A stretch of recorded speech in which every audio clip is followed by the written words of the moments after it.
All right. That's the equipped radiant damage spells. Hello out there in Twitch land. You'll see what I mean when you log in. Well, this seems to be a problem. Your ping is like 800. That thing got updated, huh? Holy, look at the time. Gonna have to close the game and reopen it, see if that fixes it.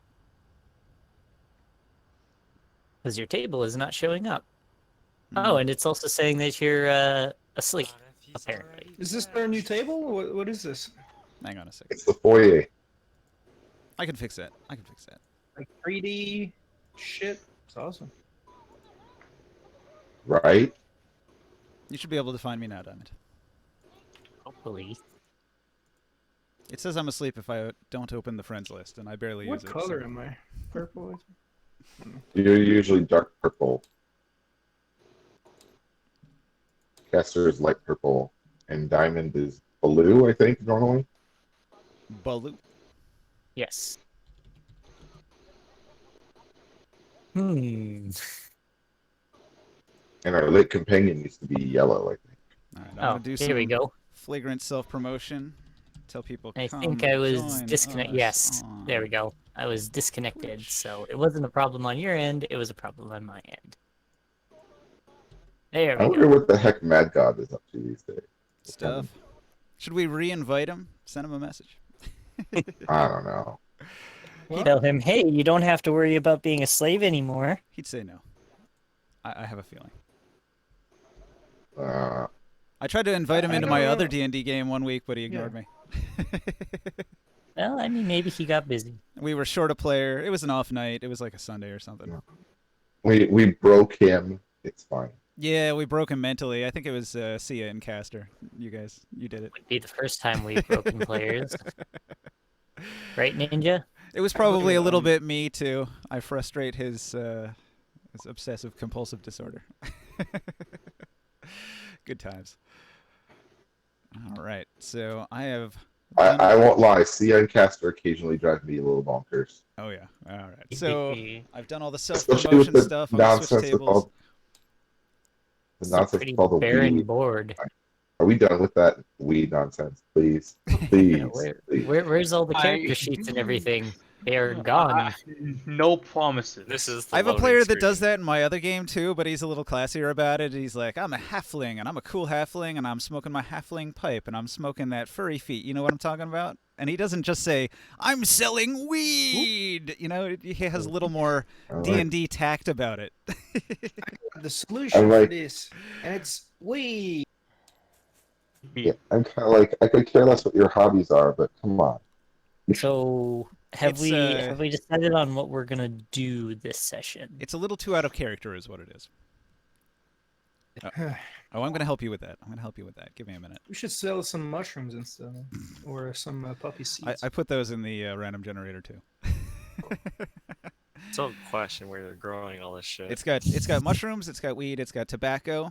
You know, I tried to include a bunch of the common, what you would call like drugs throughout history, so that there'd be trade goods that you could find merchants and sell the trade goods to as just like a random drop that's not a powerful magic item that's gonna break my game. What's your alignment? Who? Like the guy who's selling drugs. Yeah, the weed seller. Caster? Chaotic. Norcus? Chaotic, that makes sense. He's not into law and stuff. Well, there's no law in the city of Tyr. It's the free city of Tyr, so... Is there any law in The Dark only Sun? law is, like, hiding out because people were murdering them, so... Well, this table is taking a while too. Oh yeah, that's right. We just got done with possibly sending a slaver to their death. Yep, you did that. Also, He some did. covert action happened at night. Yeah, I heard somebody like blew up a guy's farm. That was weird. Yeah, out in the I don't know fields. who would have done that. The whole Yeah, granary fun. exploded. You know, they try to we keep should fire... investigate. We should totally get paid to investigate that crime. They really try to keep open flames away from those big granaries full of highly explosive grain. Yeah. All right, so here you are in town. Had you slept the previous day? Are we going into a new day here? Yeah, I mean, we were did in our the night. evening, and we were super stealthy, and we were about to blow up the grain silo. Well, you We successfully didn't blow it blew up. up the grain silo, so I'm imagining you returned home and you went to bed, and we can start the Yeah. next day. Why did we And then we blow up a grain silo? because there was a feud between two farmer lords, and the one we spoke to said, "Hey, if you go and ruin my, rival's business, I will support the new king, in raising his army." The idea is And you need soldiers, and a lot of the nobles are hesitant to give up their people to fight a war on Tithian's behalf. The new king, like, who's he to say like what they have to do? What's this war even for? Who's Okay, who's warring Defending against who? our Uruk- city. Ulrich is Uruk coming. is attacking, and nobody has decided to listen to Brent's very logical advice to let the chaos here run its course while we support Uruk. No. And don't so support now I'm Brent's reluctantly helping the Tyrians I don't because need another she's been slave. outvoted.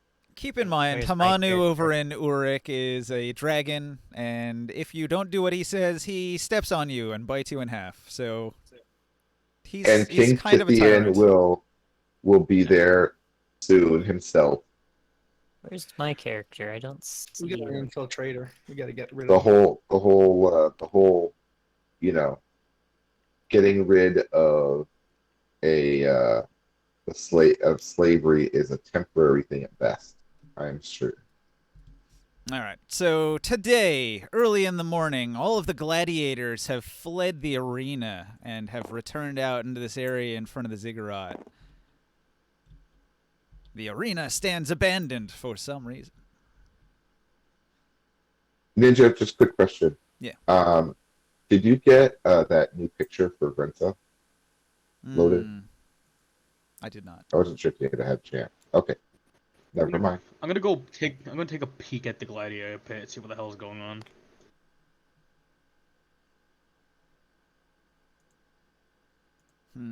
Where is it? Did you Oh, send it that's- in a DM? Yeah, I had sent you the link All right. because you said you needed the link in order to do the photo capture thing. Weren't we That was- going to have a meeting with King Tithian and his court or something? We already did that last week, Ah, okay. and then we spoke to several nobles. One wants 20 steel swords, which is like literally worth $1 million. And when we came back to the court of King Tithian, they were like, yeah, no. So our other option might be to try to get some dirt on him and blackmail him. And then the second noble we spoke to had that like burn my rival's farm down mission, which we did with 0 combat because we all passed our stealth checks thanks to oh goodness, having Traxxas's was it pathfinding or what's that spell? Pass without a trace. Oh, I didn't even know I had that spell queued up in my spell list. Who changed my spell list? Did you buy Was the it 3D you? model for this? I'm Psychophrop? also a druid. What's that? Did you buy the 3D model for this? No, I did not. Right on. I wasn't Well. sure because it's like they let us do tabletops now. But I checked and it's like you buy it, you still only get like, even though it's fully compatible with tabletop, you don't get to edit it. It's kind of like, all right, so I can either do with a 2D image that we can periodically update, or I buy a 3D model and we're just stuck with how she looks forever. Right on. Well, let's see here. You guys can role play for a bit. I'll set this up. So, Let's see. I Um, think Are I you was setting going up the- and getting. was that somebody else's pass without a trace? I wanted to check out what was going on in Gladiator Pit. Somebody Alright. cast pass without a trace. In the gladiator pit, the gladiators have fled. They don't want to go near the gladiator pit because it's haunted.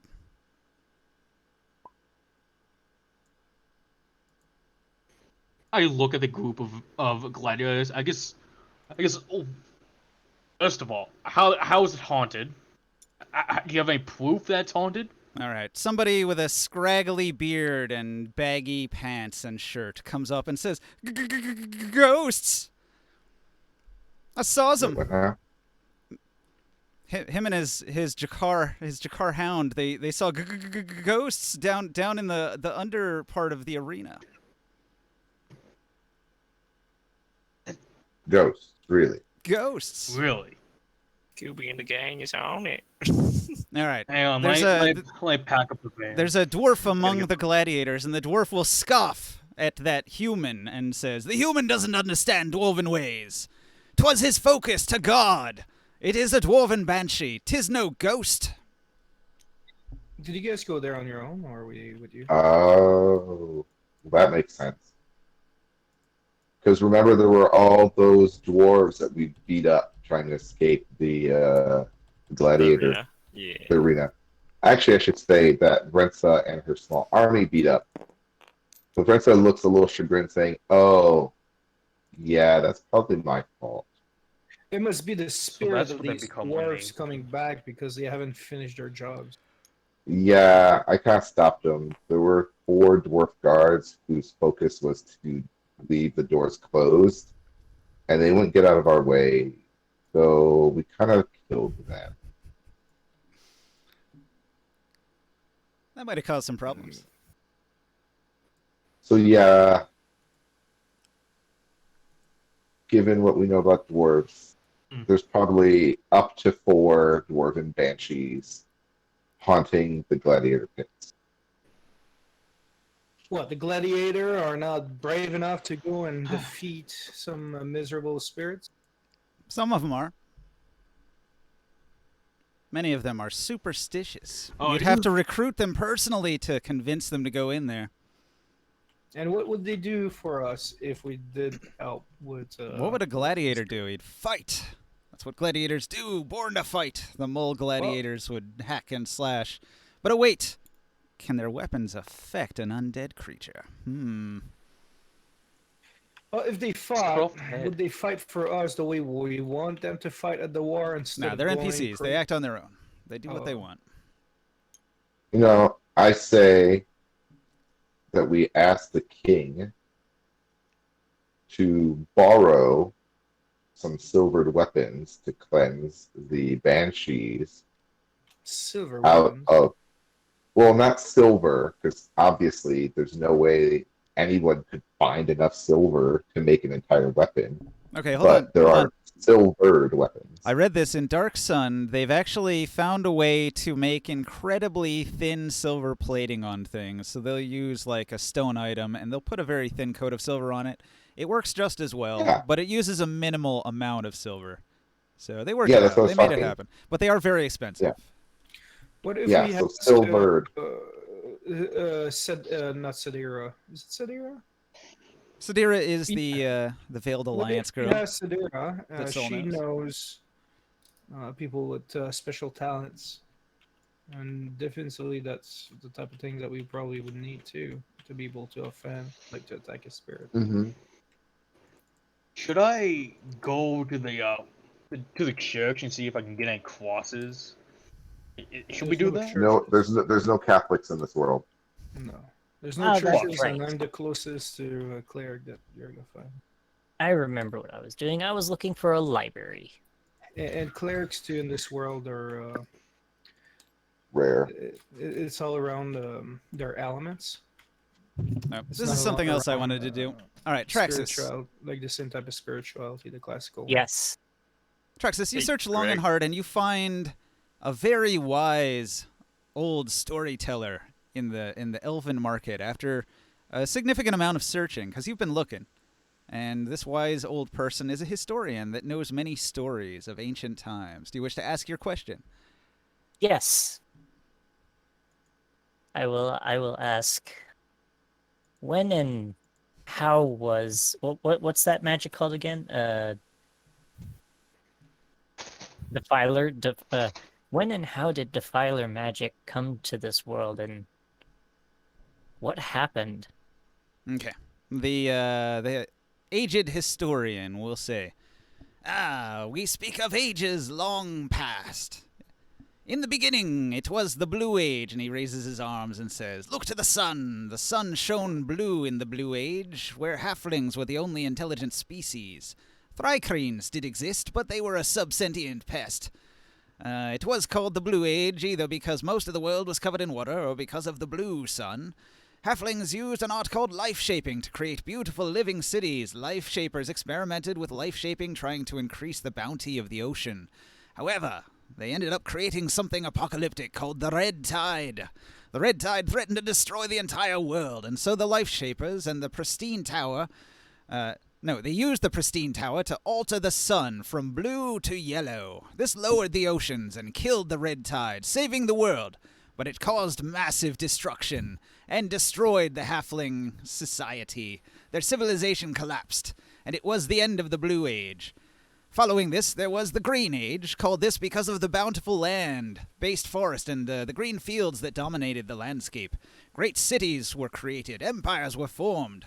Since life-shaping was lost and magic hadn't been invented yet, psionics was the primary power of the day. One day, a Pyrene called Rajat was born, but he was deformed and ugly. He did develop magic by tapping into the life force of plants and animals. Rajat did in fact open a new school where he taught students preserving magic. He taught a select few of his most gifted and psychopathic students defiling magic. Do you understand? The defiling magic decimated the world. All the plants in the world were destroyed as they waged countless genocidal wars over the centuries. The Green Age ended and brought about the Brown Age, which is what we are in now. The Brown Age, some point after the genocidal murder spree came to a close. Each of Rajat's champions had grown corrupt and evil, and they decided to kill Rajat, for his plan to genocide all things was madness, and they had learned that he had planned to genocide them as well. And so they overthrew him.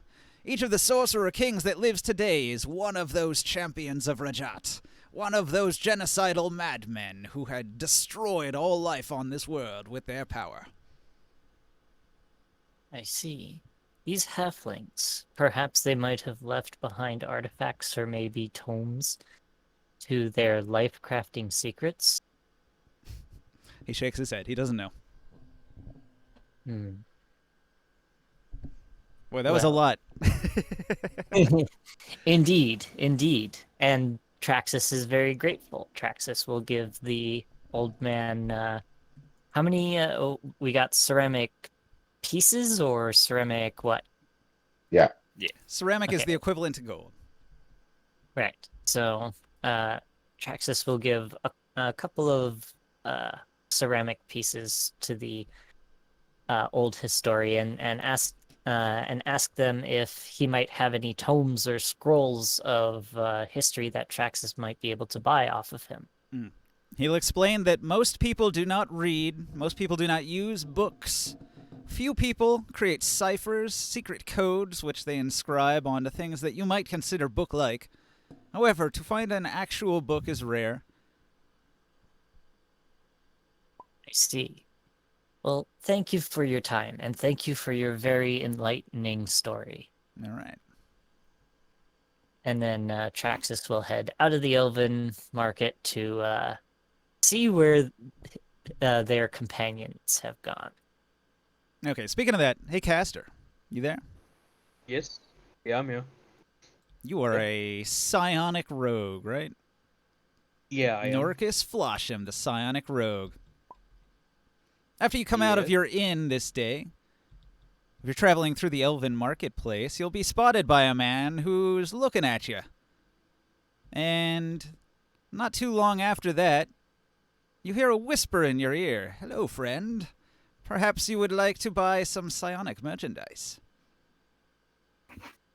What type of merchandise you got? There's nowhere nearby, but the man is staring at you from across the way. And he wiggles his finger at you to come closer.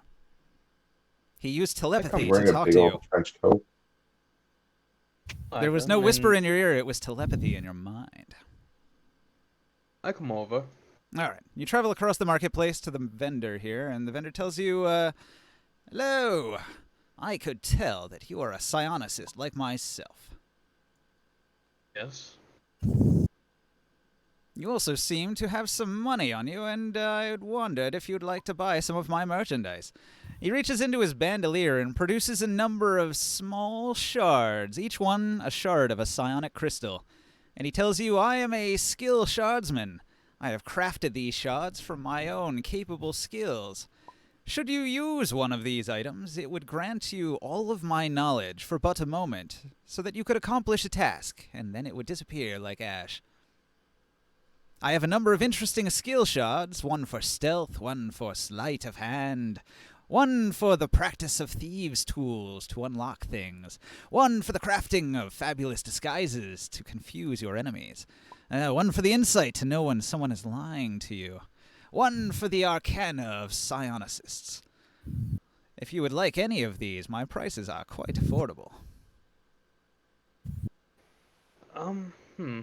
It's about 160 CP for his cheapest skill shard, so you probably can't afford those. Yeah. So I don't think I have enough of that actually. He nods his head, he nods. Times are hard, I understand. Perhaps one of these would interest you, and he rolls up the sleeve of his arm, and you see a tattoo on his arm, and it's squiggling around and moving, subtly swirling about. And he says, for just 50 ceramic pieces, I will transfer my psionic tattoo onto your arm, and then it would benefit you. It has the power of shield. It would work but once, but should you be about to take a fatal blow, you might shield yourself and defend yourself at the last instant. Is there a downside to it? No downside. The only limit is how many parts of your body can be covered. And he shows you that almost every part of his body is covered. His face, his chest, his arms, his legs, every part. He is covered head to toe in psionic tattoos. And he'll demonstrate if you offer to, like, he offers to you to shake his hand. Do you accept? I do so. All right, Yeah, he'll I do show so. you that his tattoo, he can, by will alone, he can cause it to slide from his arm onto yours and back. The transference is quite painless and easy, and then should you need it, you can use it with but a touch. All right then. Sure Alright. thing. Now, I give him the. Now, flip. it's not the only one I have on offer, and he shows you his other arm. Now, should you prefer, rather than defense, should you prefer offense? This tattoo strikes your enemies with psionic lightning bolts for up to a minute. Devastating attack. You can reduce your enemies to dust and ashes. All for the low price. 50 ceramic pieces. How about both? Oh, you want both? You have 100 ceramic pieces? I still have a few golds left. All right. If you give him 1 gold, he will transfer both of those tattoos to your arms. And I shall do so, and so they'll be both on my arm, both on my left and right. All right. Let me get you a card for that. Thought he was gonna be using some illusion magic. Then you get nothing. If he is, I'm gonna absolutely beat the shit out of him. Okay, so you just bought the Crawling Tattoo of Witchbolt and the Crawling Tattoo of Shield. All you have to do is touch it. You can do that as an interact, and it will activate the spell. Witch Bolt's pretty good. Witchbolt's pretty good, yeah. Actually, hold on. That's hold like on. 2012. For Witchbolt, you probably have to activate it as a spell. Shield you can do as like an instant reaction as normal. But the Witchbolt you probably have to like actively like hold your arm out and shoot lightning from it and stuff for the period of time that it's going to be active. Alright. Yeah, that's fine. I can't really move it. My side. You can't. You should be able to. You just have to I can only do. Mm. I can just text. grab it by the Hey collar. Ninja, these Never mind. I these got it. one-use tattoos gave me an idea. If you've got a sec. Okay. And I asked, do you have? I asked the guy, and do you have anything else, like of that kind of well type things? I may have a. He may not be a psionics that often, but I have a friend of mine that may be interested. Now, my friend, my prices for other things are quite a bit higher. Come back when you have another 3 to 8 gold coins and we'll talk. Do you have a Ninja, card? just a question. Yeah. What was the name of the first person to bring Preserver into Firelore Magic again? Rajat. How do you spell that? Rajaat. Rajat. Okay. Rajat was this weird race that is like the progenitor of all the other races. They have the traits of all the other races, and all the other races were born from that one race that Rajat was. I see. And Witch Bolt gets a D12. Like, It is a D12. It's a pretty hefty spell. But you have to maintain it. You have to concentrate on it with your psionics. And you can't concentrate on any other things while it's active. that's fun, actually. It's good for long range. I think you can't even do like attack actions when you're using it. Yeah, I don't think you can do much. You have to look at the spell description. If you look it up online, you'll see. And it's got limited range. It's like 30 feet.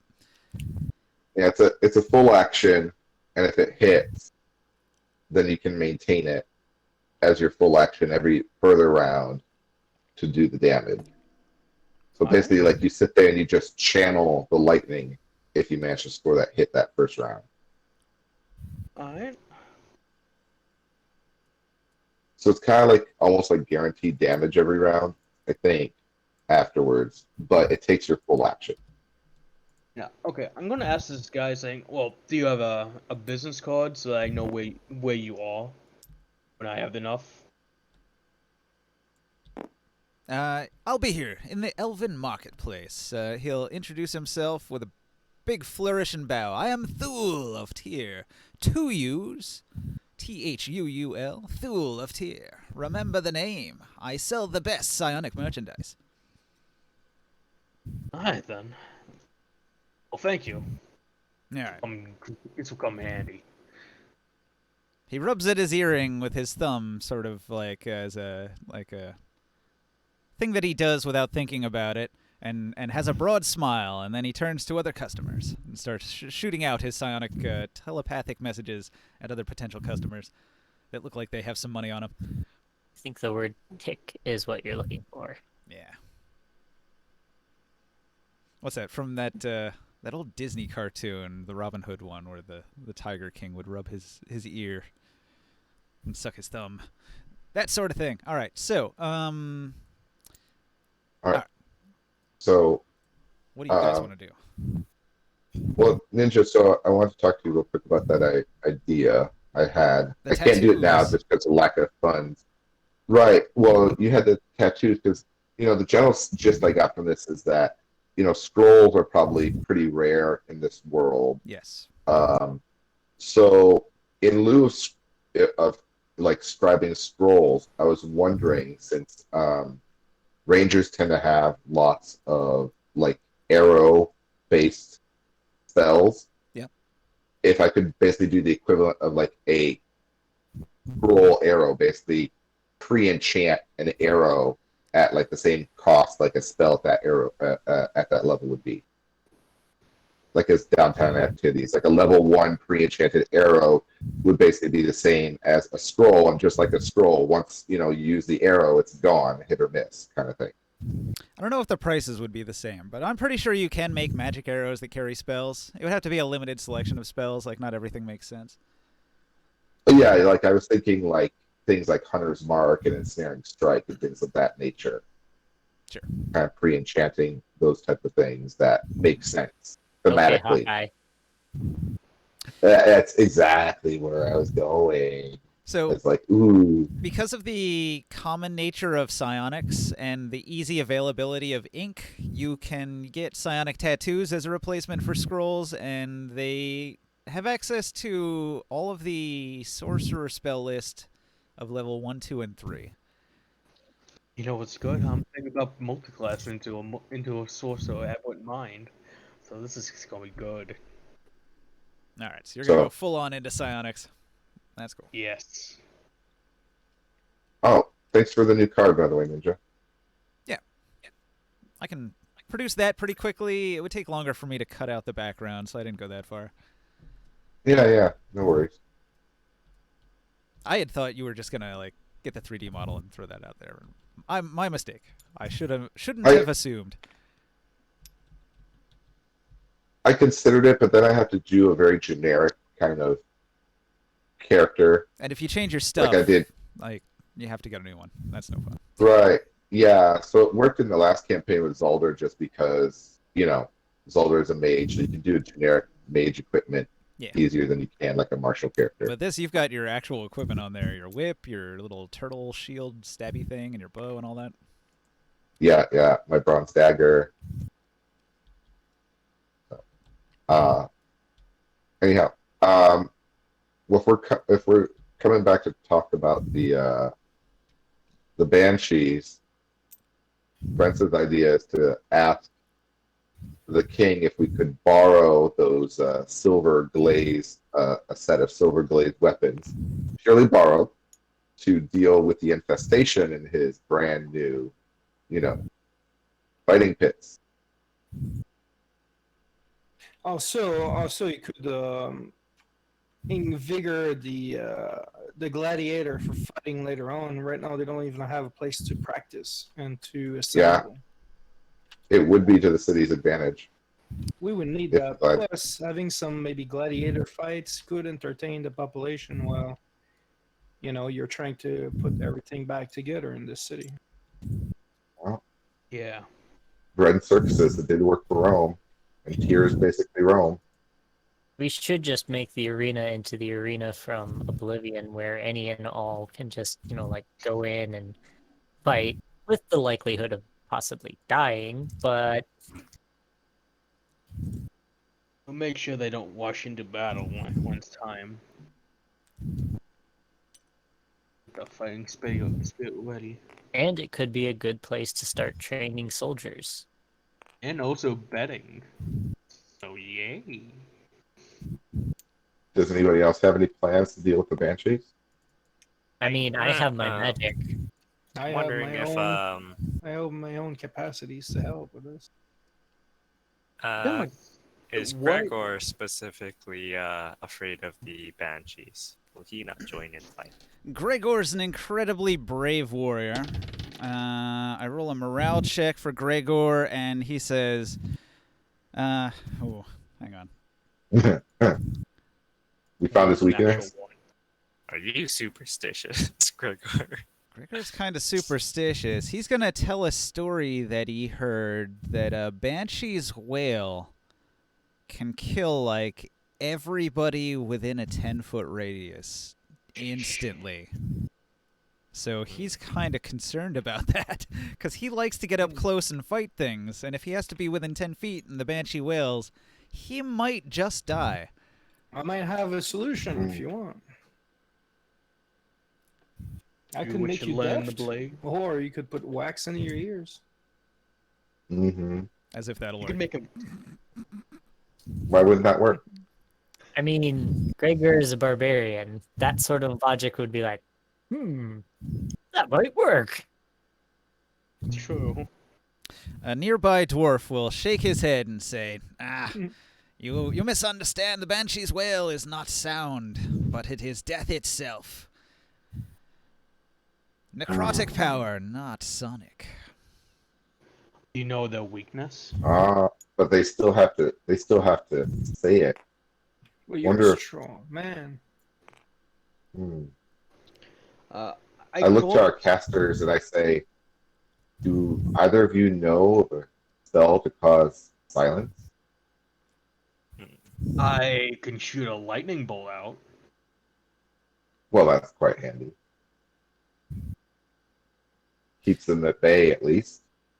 Many people have heard Yeah. tales of the danger of the Dwarven Banshee. They are a formidable enemy, and many of the lesser gladiators will be very hesitant to go up against one. Well, you've seen us in battles. We do have some abilities. You might talk to some of the champion gladiators and recruit them. They'd be more likely to be brave enough, because some of them are like level 6, 7, 8, stuff like that. So they're not as worried about a Banshee. But the lesser ones, the lesser gladiators, are all very superstitious about it, because they've heard stories of how deadly they are. And Tyr is what Talking level is he? Gregor. about Gregor? Mm-hmm. Hmm. Is he low level? He's low level, yeah. So who else can we talk to That's then? I would ask Gregor if he still has his sun charge spear. Oh, he does, yeah. May we borrow that in fighting these ghosts? yeah, radiant damage. If they're already dead, then radiant damage should do a whole deal of damage to them. Mainly they're magical weapons, and that would most likely be able to hurt them instead of just physical ordinary weapons. I think specifically Gregor is a 3rd level fighter gladiator that crits on a 19. Well, if you guys would be willing to put in for mistletoe and cloverleaf, I'd Don't be you just able have a spell to. components bag that has the generic Mhm. stuff? No, I do not. You can get one, Because 25 it is- CP. Buy You can one. buy some. You said it was 250 gold pieces. No. Which would be 25 200. CP for a spell component pouch. And yes, I would definitely pick one up. But If you have a do I have, spell like- that says it has a spell component with a gold piece cost, you need to get those particular items. But everything that's like you just have to have it in your hand for the spell to work, those you can reuse, so you just have them in your pouch. Okay, so I don't need to worry about how much I have. If it's used up, you do. But if it's something you can reuse, you keep it in your pouch and reuse it every time. Yeah. So would I be able to reuse mistletoe and? Yeah. Okay. If the spell doesn't say it consumes the item, then it doesn't. Okay. It's mostly Okay. just like a spell focus you hold in your hand. That's it. A lot of All them right. don't. Well, I can. So you just I need to can collect also things. use. Yes, I can also use the same mistletoe to use Goodberry. That's how it works. You just get a little collection of your spell components. Use them as you need them. All right. So yes, Or just I get the will get a component spell pouch. component pouch then. Yeah, 25 CP. It's a great thing to have if you're a caster of any kind. Infinite components that have no monetary value. It covers a lot of spells. I'd say it covers the majority of them. Yep.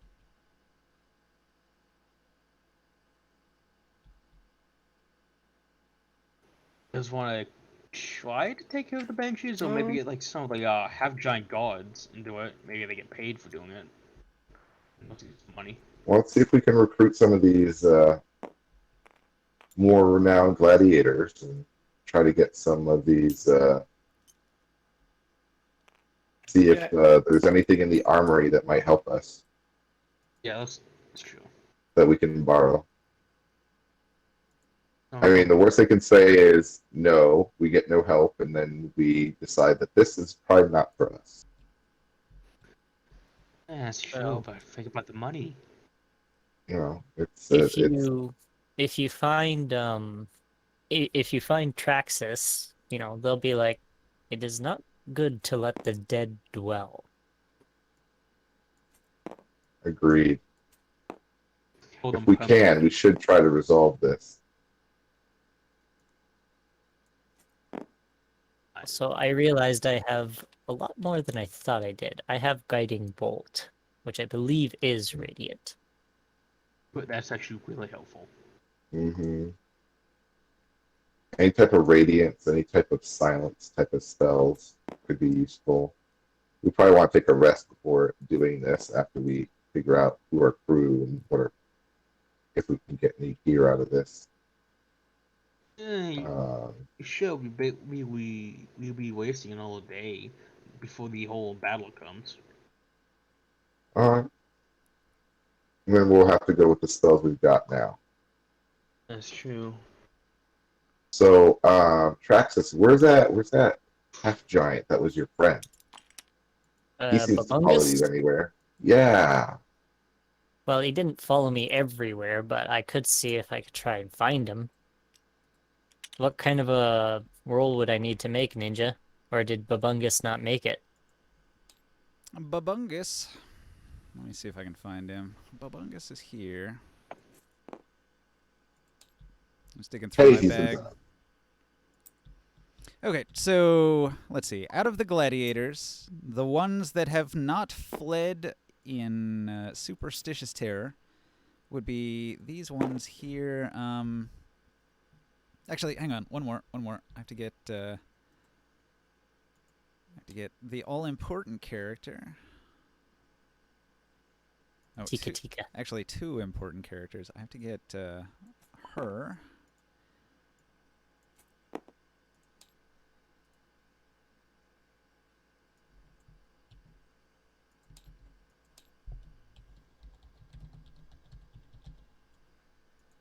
Quick Wenzel. All right.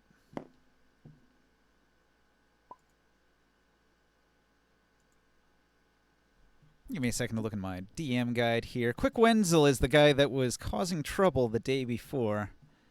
Mm-hmm. He was like, we need to go fight those Auric army bastards before they have a chance to get here. Did he flee the? Did he flee the Wenzel. ghost?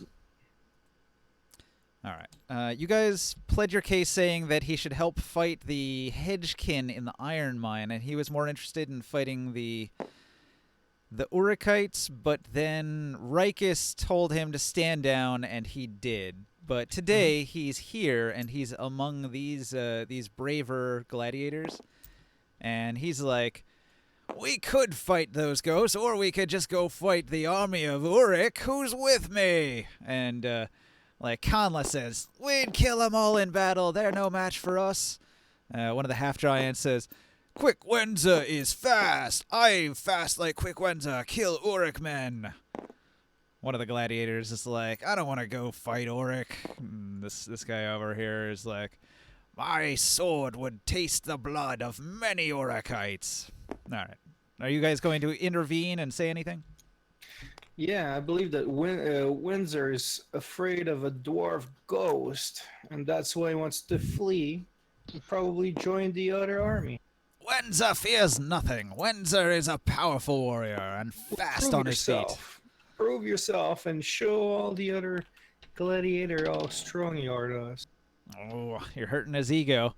Quick Wenza says, I ain't afraid of no ghost. And copyright strike.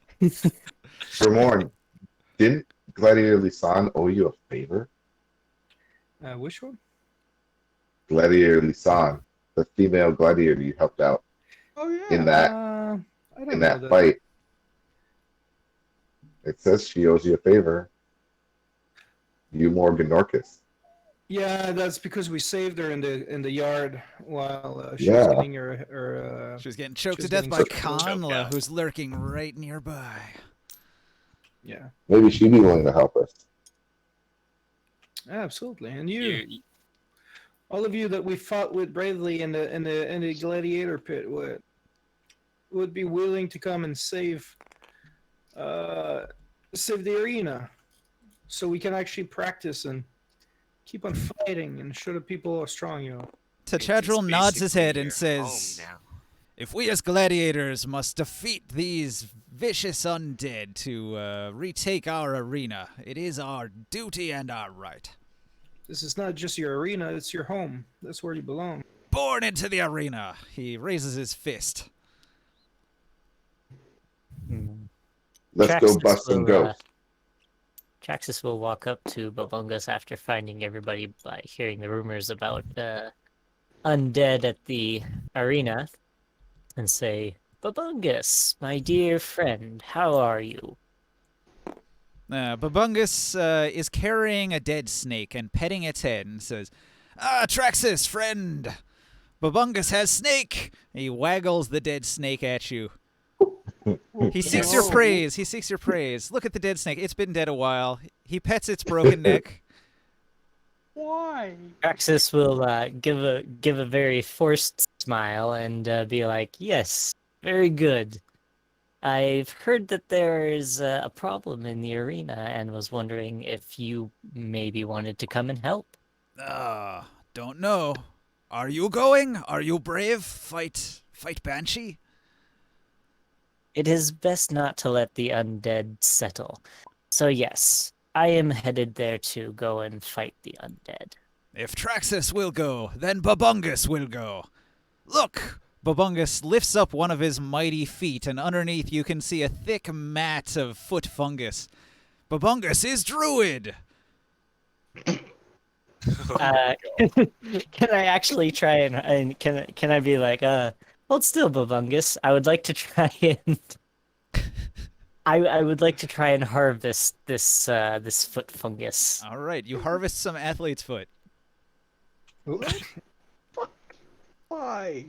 It might come in useful later. Yeah, man, How could it come in handy? That's disgusting. it's fucking disgusting. I don't know, maybe Are you secretly a loot hoarder? no, but I was thinking, everybody's talking about fighting the Urukites. What can an army do if it cannot march? All right. Still disgusting though. So this gladiator in the back says, "I'll have nothing to do with it. You're all on your own." And he goes back to the encampment. Oh, it's lagging. This dude with no shirt. He leaves. From behind, I'm gonna say, if you don't do it, you're a pussy. The dwarf also says, "I couldn't harm me brother. I knew him." He sheds a single tear and he goes off to sit in the corner. Before he leaves, Traxus will say, "But wouldn't it be better if your brother were to rest in peace rather than be chained to this earth?" He shakes his head and puts his head in his hands and does not respond. Hey, Conla, I bet Lisan can kill more ghosts than you. Let the dwarf go. Yeah, I wasn't going to push it, but I mean, I wanted to at least try. Dwarves have strong will, and he must understand. I'm sure that he would not want himself to be stuck, like his brother dwarf in the afterlife, not having finished or accomplished his goals. And how does the other dwarf deal with this type of malediction normally?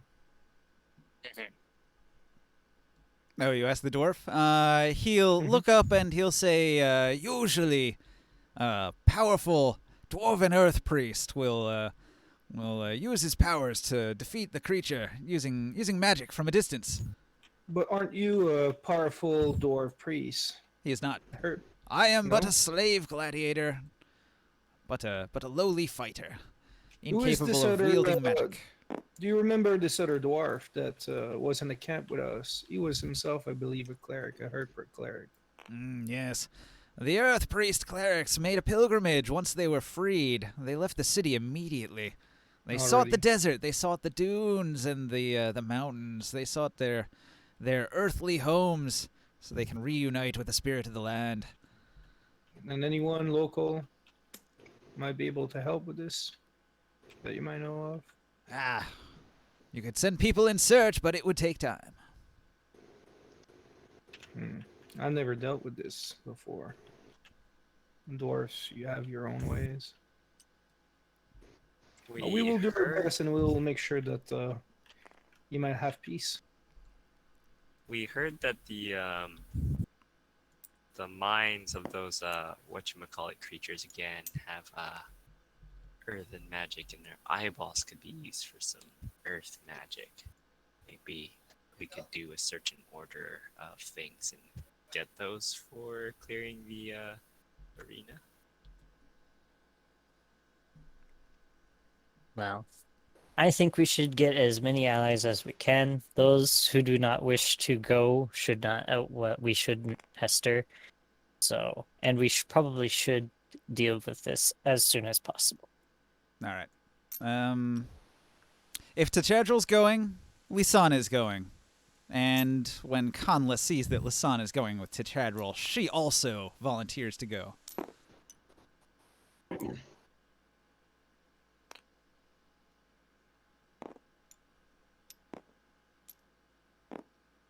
Do you wish to talk to anybody else? I'd like to talk to Sadira. Sadira? All right. You go to the Veiled Alliance. What do you ask? We are. Hello, Sadira. We are looking to defeat what seems to be a dwarf spirit that came back. That is haunting the arena, the gladiator arena. But we're limited with the magical powers. We have some gladiator that is willing to help us, but we don't necessarily have the weapons, or maybe not even the capacity to keep the people up during a harsh battle against a spirit, against a banshee. No. All right. She nods and says, "It's a grave concern if we have banshees loose in the arena. Should they wander far, they could cause grave harm to the people of the city." Yes, and this is putting the spirit of the gladiator quite down. They don't have a place to go anymore. Yeah, And their we base need camp was in every there. single one of them for the war that is coming. All right. She's going to talk to Agus of Asticles. He's a noble. He might have the resources to get you some silvered weapons, so she's going to look into that. Oh. She'll need some That'd be- time, though, so give her a couple hours. She'll see what she can do. Where are you going to be? We are still working on recruiting and making sure that these gladiators are not going to change their mind. Where at? Out Are by you the saying- ziggurat? Yes, Okay, we then. will be there. Then I will either meet you there or I will send a messenger when I have the weapons ready. Oh, that will bring up the spirit of every one of these fighters. I can assure you that. Yeah, And we're just borrowing the silver stuff, Thank you Just- very much. just alone. in theory. I mean, hey, if I able to keep it, that's good. I bring back the news. I said to the people, we might be able to get some silver weapons for this. But we need a few hours. Maybe we should rest, make sure that we have everything we need. Yeah, you might do some shopping, buy something if you need something. Let's drink I'm our gonna sell courage. some more. Actually, I'm gonna get some more money really quick, and I'm gonna go off selling weed. oh, I'd like to be able to go talk to Orosto the Old. Orosto the old mystic. All right. Hello, sir. Husband, have you found many brigands in the streets? This last Things day? have been rather quiet this past couple of days. It seems the chaos of the past week is settling down. I've Yeah. even seen a couple Templars out and about. Templars, huh? Surprised that these Templars are willing to come out after the way they've been keeping this town kind of an hostage. Tithian has made declarations that the Templars are not to be harmed, that they are a reformed group, and they are going to serve in the best interests of the free city of Tyr. And so he has implored the city to cease the vengeance killings against the Templars and seek unity in these troubling times. I was wondering, have you ever fought a Banshee before in your life?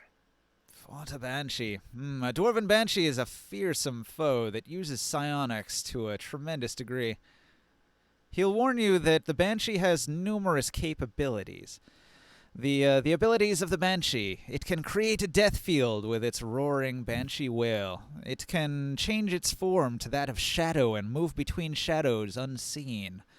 It can transform its very hands into bladed weapons with which to stab at you. It can melt your flesh with a touch like acid. It can cause decay in materials like a wooden door. They could decay it to nothing using psionic power. What is the best defense? The best defense against a Banshee. Would it be the position that we keep around? You should seek an Earth Priest. A Dwarven Earth Priest is your best bet, for Earth magics have the most capacity to what's the word? Hinder. Not hinder. I'm Hurt. looking for a word to like not destroy, because like the Dwarven priests, they're not trying to destroy their undead. Banish. It's not even banish. They're just trying to like make them calm down by reducing them into dust in the earth Lay to rest. and burying them with earth magics. That's the idea. Subdue. Subdue. Great word. Great word. All right. They would use earth magic to subdue their brethren. And what about the power of flames? He'll warn you that the power of flame holds no sway over a banshee. A banshee is somewhat incorporeal, and many things have little effect on it. What about lightning? Well, that is not good news. And what about the psionic powers? He'll tell you that there are psionic items that can defend you against psionics, but they are rare and expensive, and he does not possess one. Do you know of any clerics that might be in town? We knew one from the pit, but they're already gone. He shakes his head. He doesn't know any earth clerics. Dwarves are pretty rare. Mm-hmm. Anyway, aside from the guards, there were a bunch of those. Many of the dwarves found their way into the guard of King Calic. So you're saying that the guards might know better? No, there might be some dwarves among the guards. You could try there.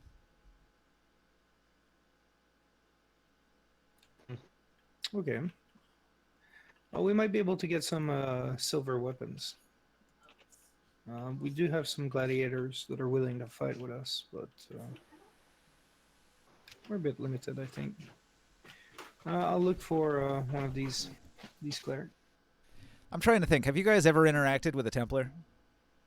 No. Yeah. There was one time. I remember think Sol it was- got brought in to talk to one.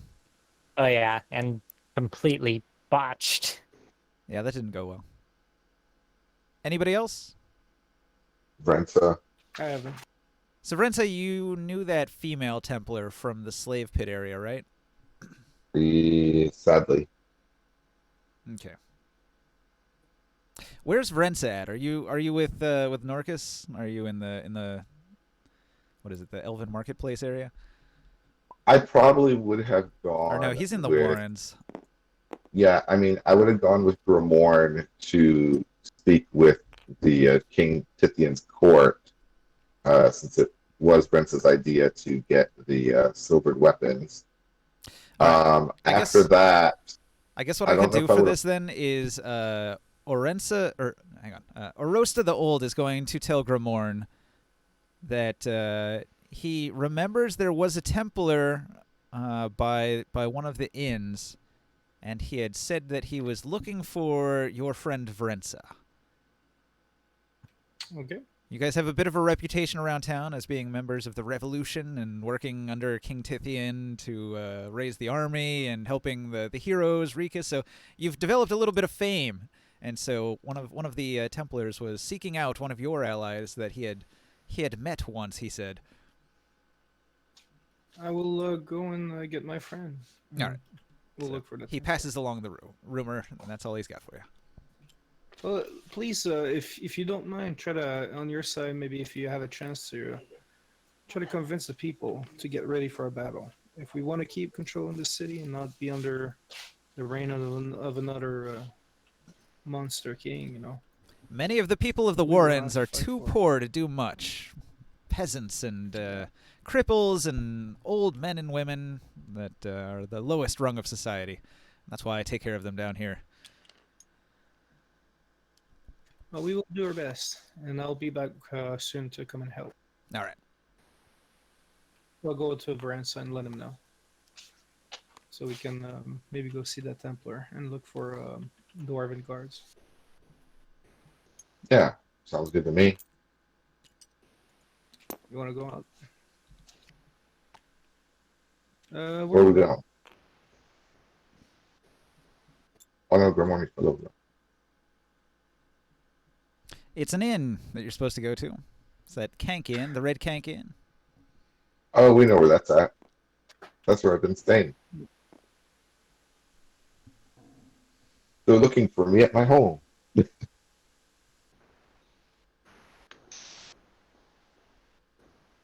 All right.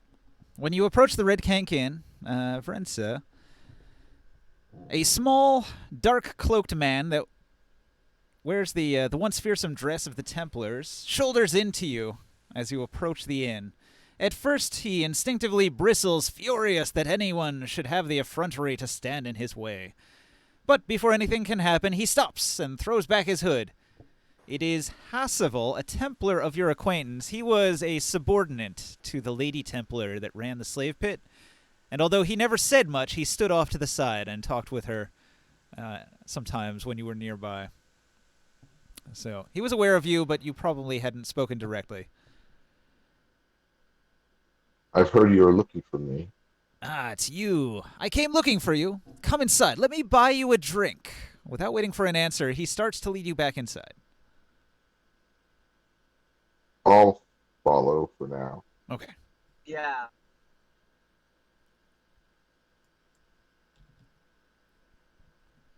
Anybody else getting a sense of deja vu? A little bit. Brenta is definitely probably not going to consume anything he gets rid of. Oh, you think? All right, all right. Look, take a little time. Drink with me. I got some news that you might want to hear. It could be real important. He pauses to gulp down some spiced wine, wiping his goatee before continuing. There's trouble brewing with the Templars. Some of them, and I know I ain't saying who. I got to look out for myself, after all. Anyway, some of them are grumbling about this army that's being raised. They're saying things like Tithian's just trying to get rid of them, stuff like that. Anyway, they're worried, and they got demands to make. To make sure that they don't got the short end of the stick. Most important is they want to pick their own commander. Already got a guy chosen, Templar Girius. Ever heard of him? No matter, no matter. The thing is, unless this Girius is given a command post, there's going to be a lot of trouble from the other Templars. That wouldn't be good for Tyr, so I figured somebody might help me negotiate this mess with Girius. And I've heard that you and your companions have the ear of Tithian the king. We do indeed. But haven't the Templars lost all their powers? While the Templars have no powers, they are still quite capable. Let me give you the gist. He knows a lot about what's going on with the Templars, so he can give you the detailed description, which is... Hang on, let me find it. I will find it. Let's see here. It's here. Here it is. Since Calyx's fall, the Templars of Tyr have been living a precarious existence. The revolution has literally stripped them of much of their power. Since Calyx's death stripped them of their spells, although this is not widely known, Calyx's death triggered a wave of violent revenge against the hated Templars. In the weeks following the assassination, no Templar was safe on the streets. Although weakened, the Templars still form a powerful faction. Only they are skilled in keeping the peace, ensuring that food reaches the markets, and controlling the precious water supply, and even preventing outbreaks of disease. They are both sort of the priests, like actual like medical doctor healer kind of priests, and also like the you could consider them the priest class. They were like the priests of the Dragon bureaucrats that we can fight. Right. Okay. They were given spells by their master. Fighting bureaucrats. Check. So, give me a sec. What is the name of this proposed Templar commander again?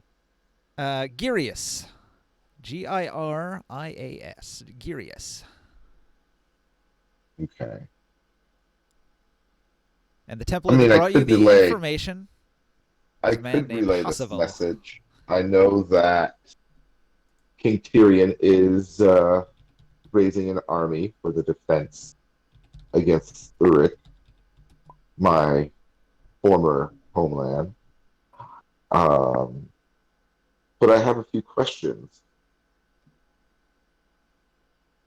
Speak. What are your questions?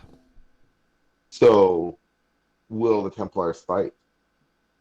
Or are you simply trying to stay on the sidelines with your own appointed commander? I doubt it would come to blows. It seems as if many of the rebel Templars, and he says this with a fair amount of spite in his voice, the rebel Templars have simply abandoned their posts and refused to report in and do as their commanders have told. Understood. I mean, will you fight with the army? No, the rebels certainly wouldn't. Battle. The rebels certainly wouldn't. That's why the negotiation is essential, so that Tyr's army will have the full complement of Templars to help them on the battlefield as battlefield medics. So, and the rebels want Girius. The rebels want Girius. Okay. Who are the rebels loyal to then, other than to Girius?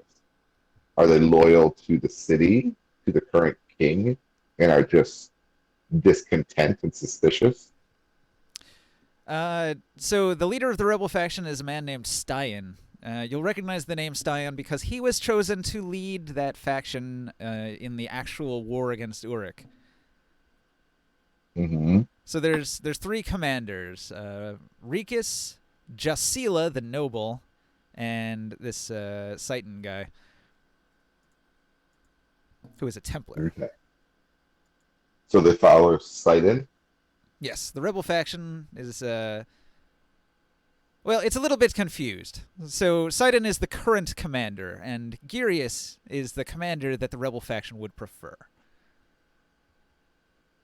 So the rebel Templars don't want, what's his name again? Spell it. Sydon, I think. Well, I would say So they that if don't you want can, Sidon. I would say Okay. that if you can guarantee that the people, So think of The it this way: Templars Tithian was the leader of the Templars, but he was not well liked by a percentage of the Templars, and this Sidon guy was like his main rival and enemy among the Templars. And he's commanded Sidon to lead the front in the war. And so some of the Templars are grumbling and saying they're just trying to get rid of us. Got it. Got it. But this guy, he's saying, Girius is your man. Girius will unite the Templars. Sidon can't do it, but Girius is our man. We just need to talk And the to currently Tithian loyal and convince him. and the currently loyal Templars would go ahead with Girius as their leader? Or are we Certainly. simply going to end up with another situation where they'll want Sidon and then we're right back where we started, just with a different guy? I assure in you the- that in is the not the lead. case. The Templars would unite under Girius. what would be the guarantee that they would fight for the city if he became their leader? They would be battlefield medics. They would be able to save a lot more soldiers' lives than they probably currently are. No, but even if he gained power, it doesn't mean that he's gonna tell them to go fight for the city. You don't exactly need to fight in order to win a war. So Hasselhoff's Well, going to tell you that he can arrange to have a meeting arranged with Girius. All you'd need to do is speak on his behalf with Tithian, and then come and, Well, I and definitely- iron out the negotiations. I would like to speak with Girius myself first, sound out the man, and see what his motives are beyond leading the Templars. He nods his head. Do as you must. He'll tell you he Okay. can make the arrangements to meet with Girius. It'll probably take a while. It wouldn't happen today. Okay, Girius is a busy man leading the Templars. Yes. that's thing we fine. do I've got plans for this evening. How about tomorrow morning? All right. So something to do the following day. This meeting with Girius. Yeah. He's gonna go make the arrangements. He gives you a handshake, a sweaty handshake, and he vigorously smiles, and says, "Tomorrow then," and he heads out the door.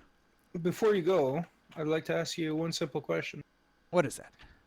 You're a Templar, so you must know most of the dwarf guards from the city, no? Since you've been working with them. Many of them. Would you know one in particular that might be familiar with the dwarf community a little bit more than other people that can speak more for them, or would know where I could potentially find a dwarf cleric? Possibly Gorbus. Gorbus? And where would we find this Gorbus? Barracks, probably. That would be my guess with the other dwarves.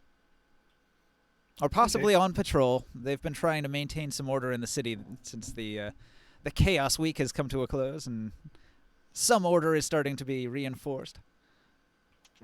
Perfect. Thank you very much. We need to find that man. All right. I'll put him on the board here. Gorbus. I'll head for the bar. I'll say, Lorenzo, I'll let you two, if you want, you can come, but I'll head to the barracks to try to find this. Yeah, dwarf. I'll come with Grimorn for now. I'm back. We don't have much time. Those silver Probably weapons will not be ready before soon. it's kind of late. Agreed.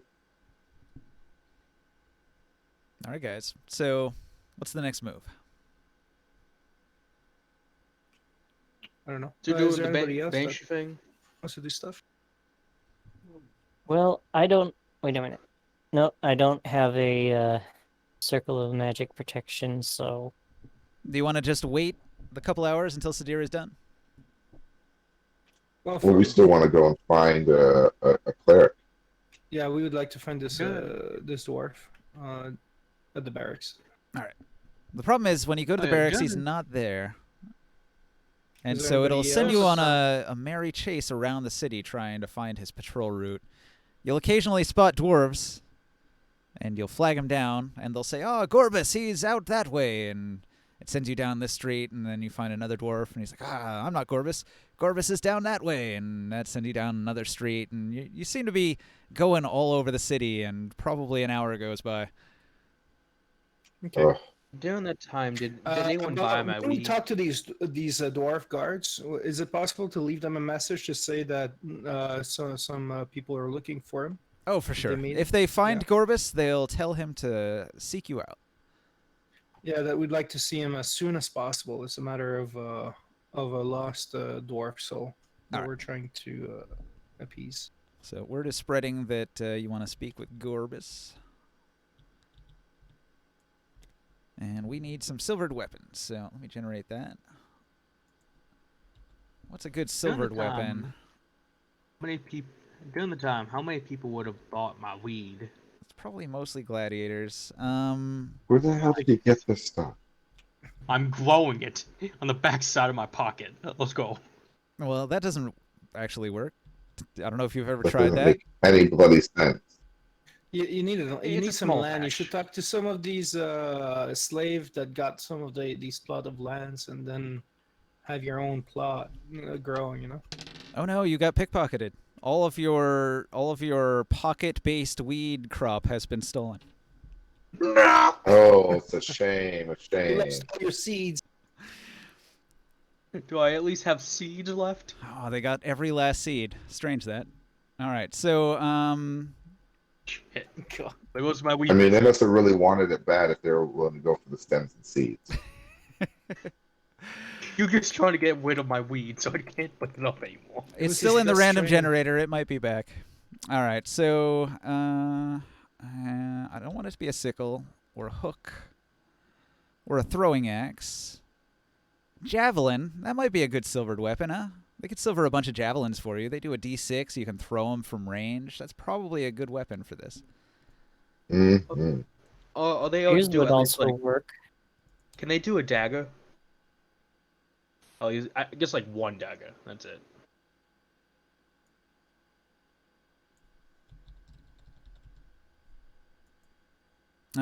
You could not request that because she was off getting it, and they got what they had. So this is what they had. They've got. That's They've got. I'm gonna roll. Let's see. I'm gonna roll some dice.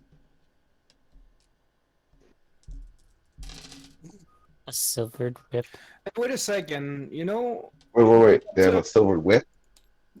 what if we had something that's like more range? Yeah, exactly, like a javelin, I guess. All Yeah, right. that way we don't get close to its necrotic touch and the blades. And all that. 15 silvered scrab chitin javelins. They That's should actually be a able pretty good amount. to affect a creature vulnerable to silver. Nice. Phew, that's a really good amount. So yeah, that's pretty good. Well, who can use these? Who's good with ranged with throwing weapons? No, Looks look at extra- I be people that are strength based. Morg. Morg would be able to. Well, yourself, Renzo? No? No. I'm gonna stay much further away than javelin range. Yeah, Would well, you be stay able 30 to feet hurt back. them? Or? I mean, do you realize what the range of a javelin is? It's about like 60 to. It's 80 like feet. 30, 100, 120. Yeah, her longbow goes 600. Ah, But will your arrows be able to do anything? Yeah, is it gonna hurt it? Yeah. Let me grab You need them. I don't know. There's five. What? There's five of us. I guess. Let me grab my share. Let me grab three of those javelins. I'm gonna take one. I'm gonna leave that. I'm gonna use my spells. Yeah. You guys can take the javelins. I have my own magic weapon. Okay. I guess I'll grab five of them. We need Can some I copy heavy. this? And what about the gladiator? Which can you say, ninja? Um, which one would probably be maybe better with a javelin than other, or more dexterous? I'm looking at his stats. I don't know if this would even do anything. What's that? Silver doesn't do anything to him. Scrap that idea. What? Nope. Silver does nothing. Ah. So we did the. What? So we did this for nothing then. Oh, I thought. Well, she would help you in some way, so I guess she's going to. I mean, what does hurt these buggers then? All right. Holy These water. are Magic, radiant. gonna have to be Earth magic magic. instead. So they are +1 javelins. Oh, Plus one javelins. That looks good. We'll hurt it. Yeah. I We'll think at we least can do hurt this it, for a at big least. battle. Oh, that is That's what we actually use pretty it for the good. war. So would the healing work on the Banshee to hurt it? No, they got rid of that. The last edition to have that where healing hurt undead was like 3.5. Who knows? Grit and Glory might have something like that. I don't recall reading that, but I'm not familiar with what it is. Other people are. Like if my fire spells are not gonna work, I'm like, not how much? I guess healing. Yeah. You can be our dedicated healer. Yeah, for this one. Actually, don't you I have mean- protective magics as well, like Sanctuary? He might just not prepped. I'm willing to bet fire damage still hurts them. It just might not be As effective. particularly effective. Exactly. All right. Well, I'll give it a grab some of try. these It might javelins. be resistant. Like I still have cantrips. I can just shoot at it. I'll grab five of these then. Let's see how lightning does against. Oh, we magic. should- We should give some to the gladiators. They're going to need weapons. You've got 5 gladiators. All right. Oh, we do Yeah. have five gladiators. Why don't we just give them to the gladiators then? Yeah, we can Yep, give so some. Three we have- each. Let's give three each to the gladiators. None for yourself? All right. Yeah. You gonna use spells instead? I mean, I'm gonna do what I can. Same here. Okay. I mean, usually things aren't completely immune to that damage or just resistant. I just won't be quite as effective per se. And hey, if we all die, then that's fair game, I guess. hmm I mean, if I do one of my spells that channels through an arrow, that would, at least for that arrow, would count as a magical attack as well, correct? Should. Sorry, what were you doing through it? So let's say I cast Ensnaring Strike, then that arrow would count as a magical attack for that round, correct? Let me look up Ensnaring Strike. It's the one that does the basically like a tanglefoot, like spiny vines go and tangle up the, and then the spiny vines themselves do damage.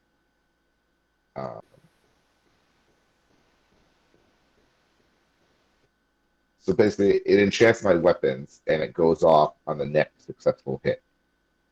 And it lasts a minute. Concentration. I mean, it says here it does piercing damage, not magic damage, so I'm pretty sure it wouldn't. It's a spell, so spells always do magical X, Y, or Z damage. Maybe.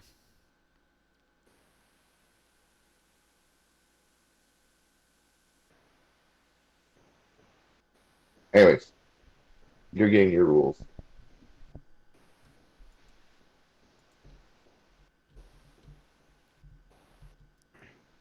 Who's ready to kill some banshees? I've been ready the entire time. Let's head up. Into the Let's do this. underground. All right, Load so up the next table. Thank God I have dark vision. I'm gonna use the space over here. I'll shrink this down for now. I thought dark vision was not a thing in Athos. Sure, elves. Yeah, I think elves have them. Did I put them?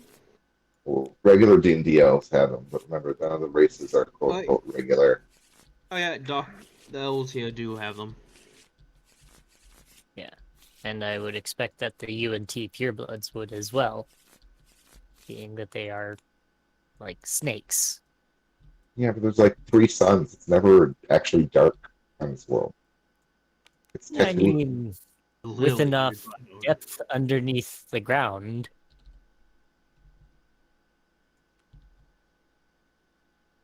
Because I'm pretty sure sunlight cannot pierce through a certain amount of ground. And we are going underground.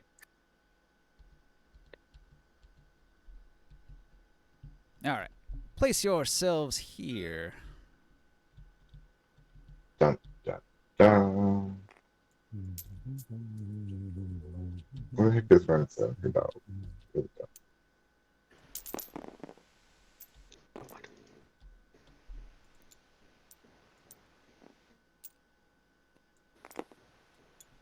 Come on, Daggermaw.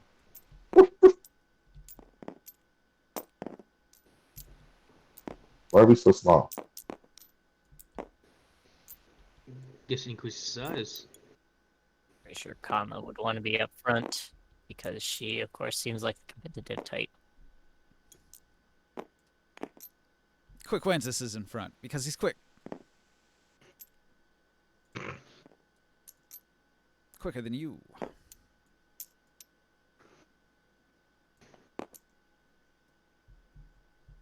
All right, so Quick Windsor rushes down the hall, down the stairs into the underground, past the waiting area where they store animals, like the caged area where they store animals to release out into the area, into the arena.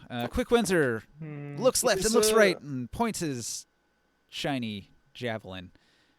He looks and he sees nothing. It's dark. I'm tiny.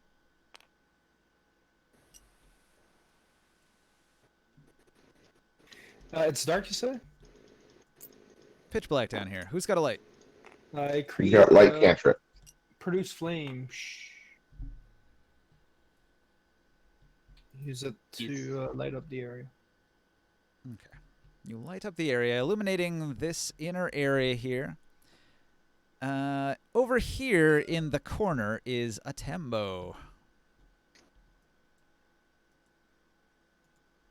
Is I'll it take a look at alive the or walls. dead? I take a look at the walls, and I want to see if there's by any chances like some of these wall torches. Nah, you don't find wall torches. Yeah, I thought I had the Tembo in here. Yeah, the Tembo's dead. It's definitely dead. It got killed. It's a corpse. Definitely dead.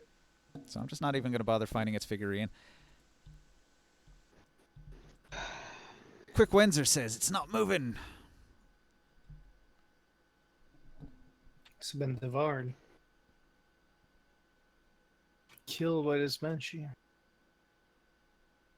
He looks around cautiously. Is anybody going to do anything? Conla goes in here. Chadril goes in here. Lisan is following to Chadril. Traxxas will move up.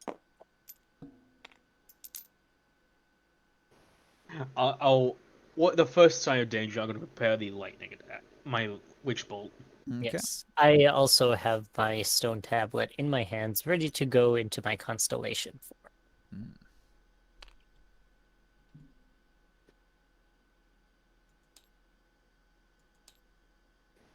Let's gonna move forward.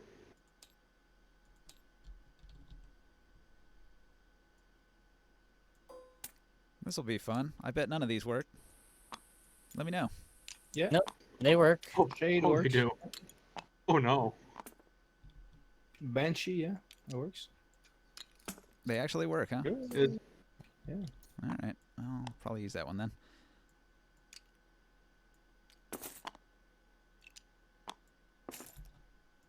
upside down.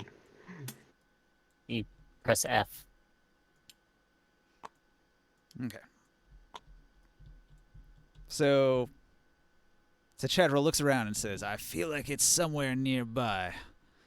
He's going to stalk over here and look down at the corpse. Bring the light this way. Hi, then. Just gonna go over That here to this. does not look like a dwarf bench. Can't figure out where to put ourselves. He grew some big old titties, Oh my. and his ears got very long. I don't know, I could use that other one. Grim Reaper looking one. The Shade.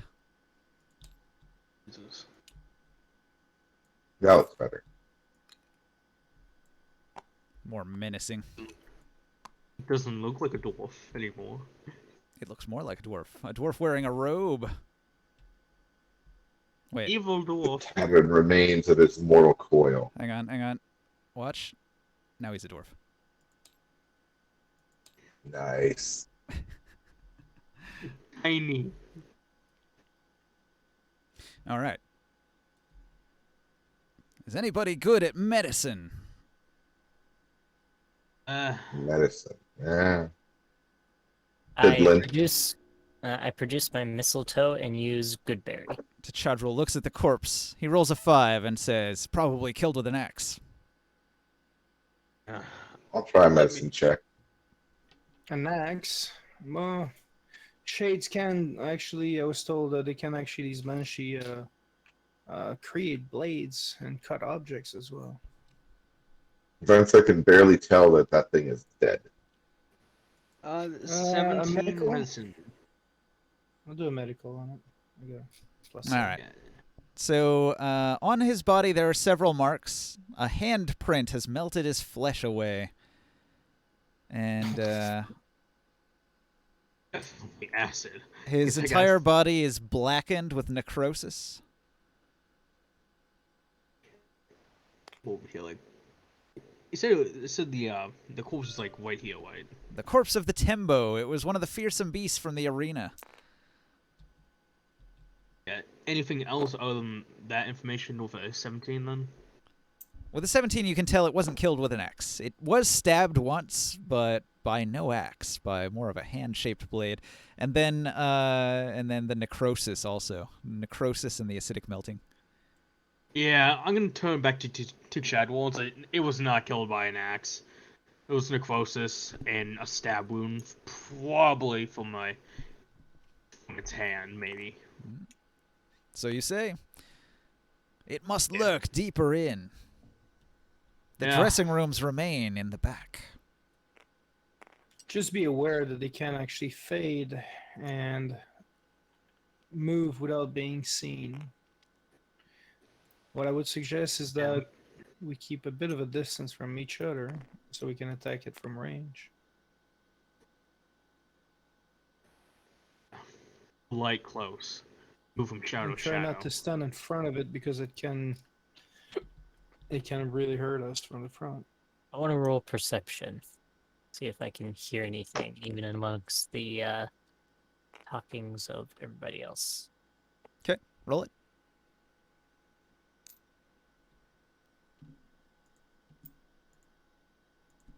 $14. You hear a faint whisper. And you can just barely make out the sound of the faint whisper, and it's saying, "'Twas my duty to guard the door. My duty. My focus, my one focus. To guard the door. Traxxas, in the low level of light that is given off by the produced flame, will look to the others, put a finger up to his mouth, and point in the direction of the whisper that he hears. I'm gonna look at that. I'm gonna look at the half giant and ask it to go over there, please. Quick Wenzer, visibly shaking a little bit, says, I'm afraid of nothing. And he steps forward 10, 15, 20, 25, says this. 30. Wow. He says this He as he just might have shits. given up our chance of surprise. All right. He stalks forward. No, trust me. If he gets hit by, if he Are gets you hit, scared? Rensa tells the Daggermaw, seek it out. He has a 21 stealth. Don't be so sure, Diamond. Quick Who's got Wenzer. 21 stealth? Quick Wenzer is Quick Wenzer because he's got high dex. I'm going to see if Daggermaw can fine-tune the location anymore. He says, I can't see it. If I spot it, I'll throw my javelin. Does anybody else move or do anything? I'm staying Yeah. right where I am, at Move range. Rensa sent Daggermaw out to try to see wherever it was. She's got plus 10 and advantage to perception. Plus 10 and advantage to perception. So 29. 29. Okay. All right. You moved there and you made your check? Yeah. Have we started the initiative? I'm about to. She's- Everybody stop where you're at if you've made your final position. Daggermaw is a bloodhound after all. Although I'm not sure what she'd be smelling or hearing other than the mutters. Pretty sure she's hearing the sounds of death. I need a light indicator. It's kind of important here. I mean, I think you had some like for more- flame effects from before. No, I think he wants you to put down where you put the flame. Like, where did you toss that little fireball? Or Okay, what's the keep it in radius front of of your...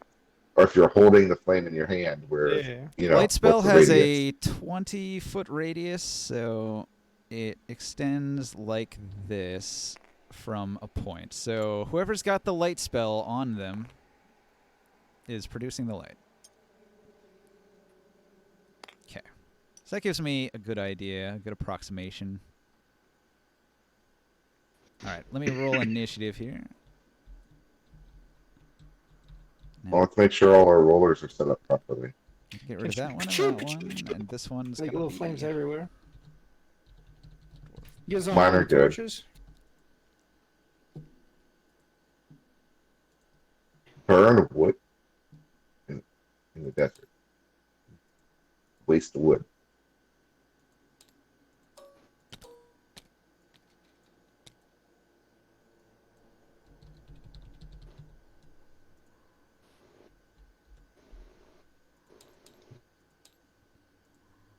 Is everybody on there? Is that accurate? I could probably put away Soul. He's not here right now. I think everything is accurate.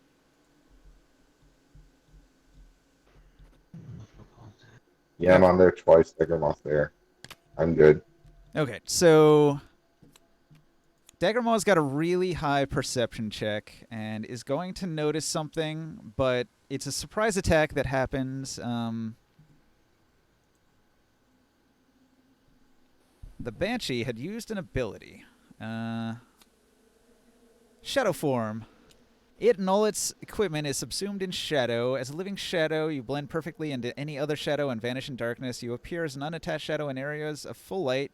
You can move at your normal speed on any surface, including walls and ceilings, as well as across the surface of liquids, even up the face of a waterfall. That's freaky. Okay, so a shadow slides across the wall. And it moves across the ceiling and then over here, and then it wraps around the outer edge to here. So it's like on the ceiling, upside down. Let me flip this over like this, and against the wall right here as a flat shadow. Hard to describe. Picture it. And Daggermaw will be able to see it, but it's so imperceptible that it's really hard to spot. It's got a stealth of... I think like 25 or something. Well, she rolled a 29, so Yeah. she'll start barking frantically at that spot. Yeah, Daggermaw can start barking frantically at something, but most people are still kind of unaware of where it is. All right, so that was its move and its action. Do we see the direction that Daggermaw is kind of looking at? Yeah, it's not going to help unless you can roll that 25 perception check. You won't see where the shadow is. Can I try? On your turn, you can try. Okay. All right. So it moved. It doesn't have... I don't think it has a bonus action it can use. So, Daggermaw, what do you do? Oh, well, that was kind of lucky coincidence. The only one that can see it goes first. Daggermaw is going to go and try to bite the shit out of it. All right. It's 20 feet up on the ceiling. Oh, it's on the ceiling. Yeah. All right. Sorry, Well, I I didn't mean, realize. at least Daggermaw can be like looking up and like barking. So Yeah, Would that Daggermaw is use- going to do like the little, point, like the little hunters, like, there it is kind of thing. I don't know if anybody but Brentsa is going to be able to really kind of pick up on that. I assume Brentsa kind of has an idea of what Daggermaw's pointing at, But whether or not she can see it. half elf do have like affinity with animals, huh? Yeah, you have to sit there for like 10 minutes in order to commune with them, I believe, though. I don't think it's like an instant you can commune with an animal kind of thing. yeah, speak with animal takes time. Yeah, I know. But I'm just saying they have an affinity, so Yeah. they would So, like, probably maybe catch some of the body language of an animal. So Daggermaw is going to sit there and bark frantically at it and a ready action bite the shade or the banshee if it comes close enough to bite. Ready to action. Okay. Grimoire and Krius, do you want to roll that perception now? Do I notice like the dog like kind of like barking or like? You can see the dog is barking towards the ceiling somewhere, but you can't see the creature because it's a shadow. So would that give us like an advantage, a small advantage on our perception? It would not. Good luck. I will shoot in that direction on the wall, like up to the ceiling. Not necessarily like knowing that I'm gonna hit anything, but I want to see if anything appears by shooting a firebolt. Like bring a source of light to that area. Mm.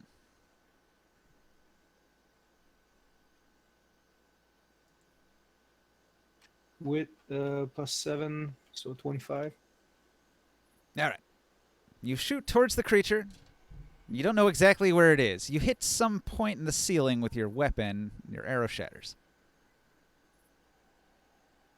Do I see something? Do we see a shadow? And So can I there do is a shadow that is sort of like detached from the wall. It's weird. Barely pointed out perceptible. I pointed out and I say, "Hey, everyone, look there! The shadow. What is that?" What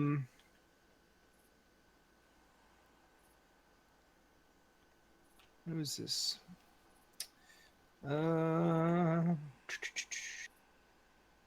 Give me a second. It was close, but it's a slowly moving shadow that's very hard to target.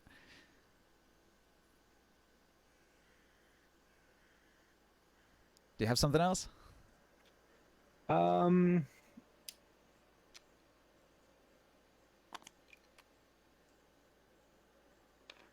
Think fast. Combat is quick. 6 seconds. I know. You're stretching You out have your very time into like infinite extra time here. I know. You should consider what your move is going to be before your turn. No, I know, but because of this, I will cast. No, I will. I'm good for now. Okay. I just wanted to try to see if we could see the creature and kind of expose it. Like, it's visible, but it's very hard to hit while it's in shadow form. Very hard to even really be sure that you're looking directly at it, because there's shadows everywhere. The entire ceiling area is covered in dark shadows. And it moves But would between this the at least- shadows. Like it'll maybe give a glimpse of a moment for people to be able to see it, and maybe like attack it or try something. You guys are generally aware that it's coming. Like kind of expose it, I guess. Varenza? Rensa's gonna do her normal thing. So now that she knows it's in that general direction, she's gonna back up 2, 3, 4, 5, 6. And she's going to shoot an arrow at the spot she believes that the shadow is at. All right. So you caught a glimpse of it, and you're going to try to target the exact spot you saw the weird-looking shadow in that moment that the other arrow was ricocheting off the wall. So I've got +8 and advantage. Since it's the first round of combat, and I have higher initiative than the Banshee. So, and I need it because that's an 8. And that's a 14. So probably, even with advantage, not going to hit diddly squat, I assume. All right. The shadow appears to have a shield, and your shots hit the shield. That's bullshit. Okay. It must And I do not have a bonus action, so pass. Okay. So the gladiators are vaguely aware of it. Wenzel the Quick, he rolls a 7. He can't really see it. He throws his javelin anyway. Nat 20, it hits anyway. Holy shit. Oh, jeez. Nice.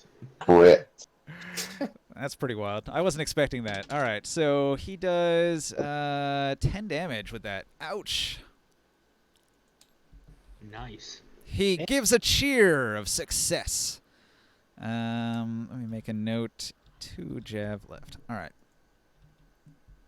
Probably going to be turned Rensa into a says, vampire very soon. The rumors of his prowess were clearly true.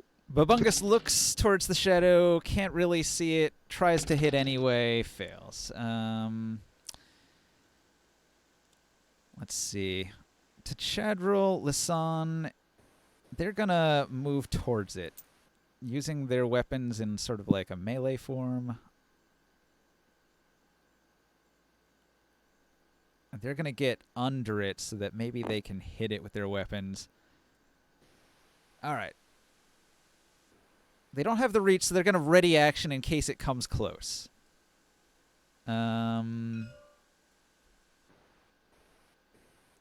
Okay, that's the gladiators. More. What do you do? Long. What's your move? Long isn't here. He's not here. What happened? He left. He had a family thing. He said just take his character. Oh, You guys no. character sheet. Oh no. Alright. Hey, he's been gone for like a good 45 minutes. Oh shit! There it is. Got his character sheet. I will make him throw a javelin, I guess. Or no, wait. He doesn't have one. He What does doesn't have one. Let me look at his We items. gave them all to our allies, just to keep things simple. He should have the sun-charged spear, I believe. Yeah, he's got the sun-charged heavy bone spear. If you can get close enough, that should be long enough to... Doesn't that have reach? 20 feet Actually, up. Can't reach it. Can't he just flood the entire room with light? Like, seriously. No, it does like a sparkle attack if you hit. If it gets charged, it does glow. Dim glow out to a certain distance. Not very good. What's that? Well, let me look at his spells. He could cast a spell, probably. Oh, they're not listed. Shit. Well, he's a druid barbarian, so he can shapeshift How many levels of druid does he? Maybe he's not doing it on the is- character sheet here, because on the character sheet I'm looking at, his druid thing is not even toggled to spellcaster class. Oh, He has turn that Cure one. Wounds, Good Berry, and Fairy. Alright, so he has Produce Flames, Guidance, Cure Wounds, Good Berry, and Fairy Fire. Okay, produce flame is a good one. That's what I saw on the sheet here. But it's limited to a 20-foot throwing range, so he'd have to get Oh. right underneath it. Wait, It's all over here, it's right here. Ninja. This one? He's got his spells over here. This one. Produce flame is a good one. Fairy fire. Fairy fire might work if he can target it. Yeah. It's got to make a save. He ought to have at least enough knowledge of where it's at to cast Fairy Fire at it. And that'll help Flame's an outline attack it. roll. Oh, does it require attack roll for Fairy Fire? No, I'm looking at produce flame. I mean, Fairy Fire is designed for this type of encounter where you have something that's hard to see. Because it just lights the motherfucker up. Okay. Fairy fire. I roll a 12. It's got a dex, nothing, just 12. What's that? And his mod is 12. Oh, his DC is 12. And And it it got a rolled a 12 on its save. I think so. Yeah. Looks like it. What kind of save does it have to do? Rules on that? Dexterity. Okay. Well, then it's saved. All right. He just barely avoids the fairy fire. But that's a good move. First level. He can cast that probably more than once. 4 times. I don't know how many spell slots they have at that level. So slots Add 4 a here. This, At 4th level, we have for level 1. Okay. So yeah, he I can don't think these try that again next turn. pre-generated sheets are accurate though. So 1 slot expended. Okay. That's useful. I should make a saved position here. Control 'Cause 4. he- Totally does not have a 9th level spell slot. Well, it says 0 over here, right? Oh, there it goes. Total slots. Got it. I didn't know you could toggle those. Yeah, so he's got Good to know. 4. He's got 2. And he's used 1 of those. It didn't work, but he'll try it again because that's a good move. Fairy Fire is useful in this situation. All right. Oh, so the number's not the slots. The number's how many spells you know. Like why how has he many only you can got 2 prepare. spells listed there then? I don't know. Or 3 spells. I mean, if that was correct, wouldn't he have a 4th spell listed here? I mean, I- I have various spells. I'm due pretty to- sure he does have 4 spell slots, 4 and 2. That makes sense. Okay, At his Yeah. level? fair enough. Well, at a 4th level druid. If he's multi-classed into something else, he would only have 3 and 2. Yeah, he's got a level of barbarian, so maybe it should be Yeah, 3 Yeah. he's and got 2. 3 and 2. Yep. Unless he gets +1 from high int or something. I don't know what the deal is with druids. I don't play druids. They got rid of stat-based spell slots a while back as well. All right. What well, are we doing? The Banshee is going to attack now, and it's going to do the worst thing that it can possibly do to you. So it will slide across the 3. ceiling 5 feet, and then it will descend with the rest of its movement right into the middle of this group here. Right. Dagger Which Maul means bites that with Chadril its and reaction. Lishan get an attack of opportunity on it. Yeah, multiple attacks can go And off. Daggermaul. So Daggermaul will try attacking first with advantage, since she's flanking. So let's see, +4. He's got 21 AC until he stops being a shadow. It's not a great attack, but it's something. Let's see, 17. Miss. Daggermaul misses. Now, Chadril will stab with his weapon. He misses. He will, let's see. Lisanne is going to swing her weapon.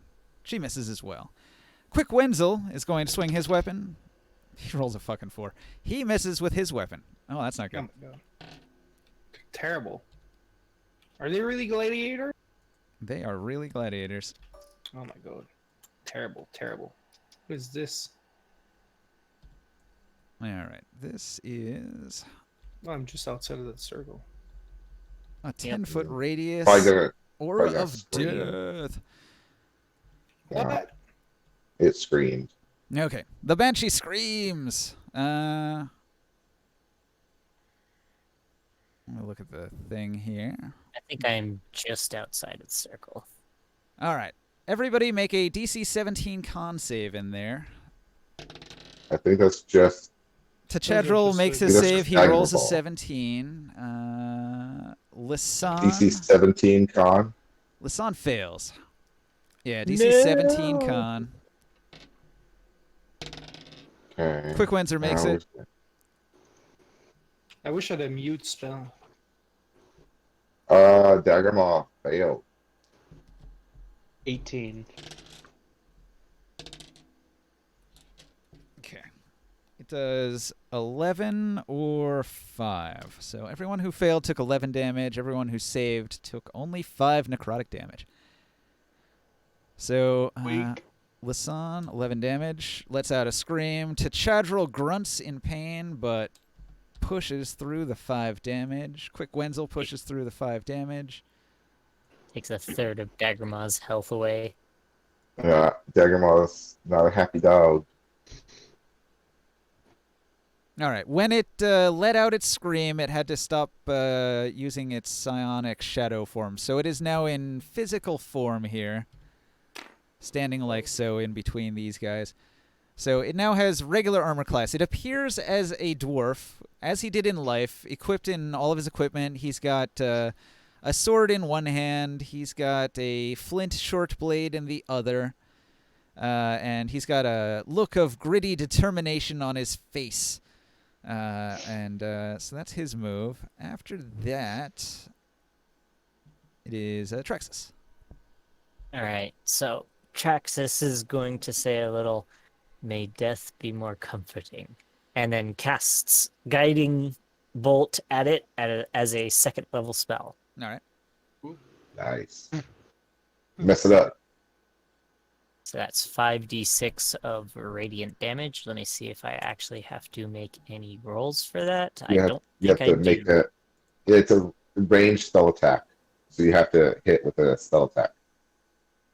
Agree, So yeah, it's just ranged spell attack. Yep. spell attack modifier plus d20.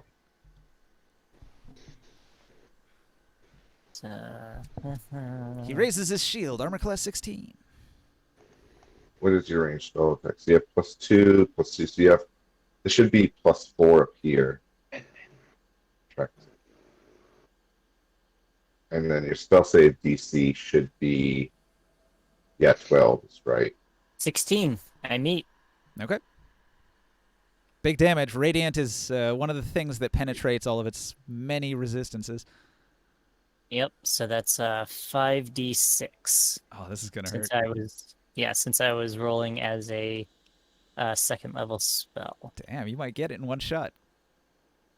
Nice. 17.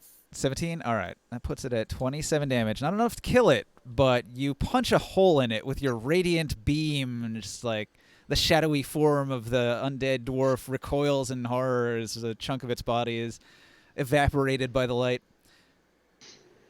And the next person gets advantage on its attack, I think, correct? And that would be Caster Blaster. Norcus. Ah, perfect. I'm gonna go over here, and I'm gonna cast Witch Bolt. Witch Bolt, you're gonna use your psionic tattoo up. Wait, is it permanent? It's Like, or expendable. is it- It's like a scroll. Once you use it, it's gone. It's a scroll. Oh, it's a squirrel. Oh, I thought that was permanent. Alright. No, no, You'd no, be no. better off. You'd be better off coming here and doing a sneak attack on it. Yep. That's probably what I'm Jabby gonna do stab now. with the jabby jab. I go over here, I'm gonna go around, and I'm gonna stab his ass. Don't forget you got advantage from guiding bolt. The Now, dwarf is it will just use a the next reaction attack, parry. or- Yeah, it's the next attack. Okay. What was the question, Simon? No. I was just checking it. So after this attack, nobody else gets advantage, Right. unless you want to forego the advantage. 18 to hit. Hmm. He used a special dwarf parry, which boosted his AC by 2, but that still barely hits. But then he uses his sword parrying to reduce the damage that you do by 4. Doesn't matter. 16 anyways. 16? I All right. rolled complete max. Was it 20 reduced to 16? Yes. All right. So 20, 30, puts him at 43 damage. All right, you sneak up behind it, and you finish the dwarf off with a powerful attack. And that's how you do it, boys. Stab it up the ass, it'll kill itself. The wraith lets out a scream and evaporates. Poof. Anyways, what the hell was in it? I'm gonna start searching the area where it is. Where the remains of the Dwarven Banshee drop, there's almost nothing left behind but a puddle of ectoplasm and this item. Ooh, what item? The Bronze Guards Medal of Service. It's got a Chalcedony gem, and it's got some inscription from Tithian, the High Templar, for consistent service and never missing a day of work. Oh, I'm taking that. I'm selling it. Is there That being anything said, else? I'm going to grab Is there some. anything in this You room? said there was ectoplasm as well. Yeah, if you want to try to scoop up some ectoplasm, you could. Anything? I don't have a container. Oh, no. Bleh. I guess that's not going to work. Anything in this room? The neighbor room where the Banshee came from? Let's see. When the Dwarven Banshee's physical corpse reaches 0 hit points, the remainder crumbles to dust. If the dwarf's unfulfilled focus is not destroyed or somehow completed, this Banshee returns full strength at the next sunset. Oh, no. Now, But that's impossible. how would you complete his focus? You can't. His focus is a metal. His focus is what? The metal that dropped. Maybe destroy it? You have to do something with that metal, or otherwise this Banshee will come back to life within 24 hours. Well, he had to guard the door.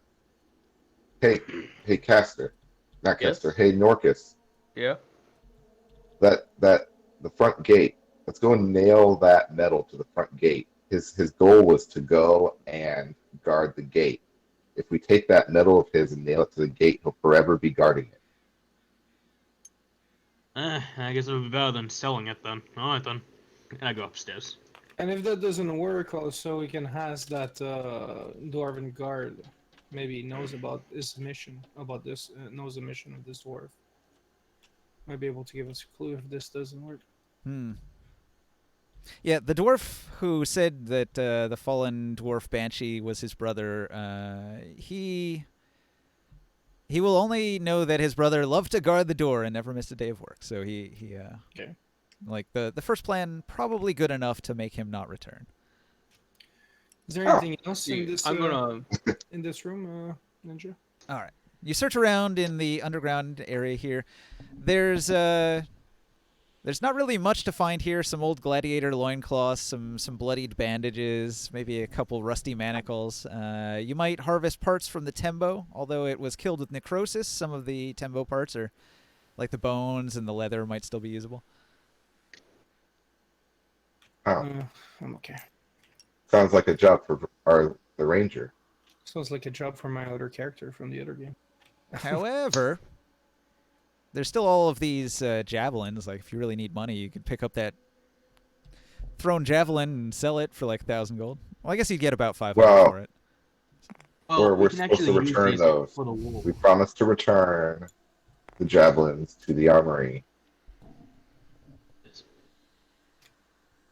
It's for the war. Yeah. Well, It's for the war. Yeah, I'm I gonna mean, they're nail good. Unless we want to live out in the desert, we really don't want to have bounties on our heads as thieves. Yeah, maybe I you can would ask have- for a reward or something. Yeah, and while I'm Yeah, going when up, when we get out I'm gonna tie the metal to the door, the guarding door he was at. All right. You put the metal up on the door, and now it will forever guard that position. People will So- wonder years from now, why is that metal nailed to the door? So is that a survival roll to see if I can get anything from the tembo? I heal Yeah. Lisan for 6. Did you want to get bones or leather? What were you trying to get there? Probably bones. Or you could do like a little bit of both if you wanted. It's like 10 pounds, so you could split it however you like. No, I'm gonna try to see if I can get bones, but I only rolled a 10, which is probably too low to actually harvest anything valuable. I healed the Gladiator Lisan for 6. So these are for your wounds. The bones actually aren't that valuable. It's just like a material to make weapons, and fragile ones at that. So it's just sort of an expendable resource.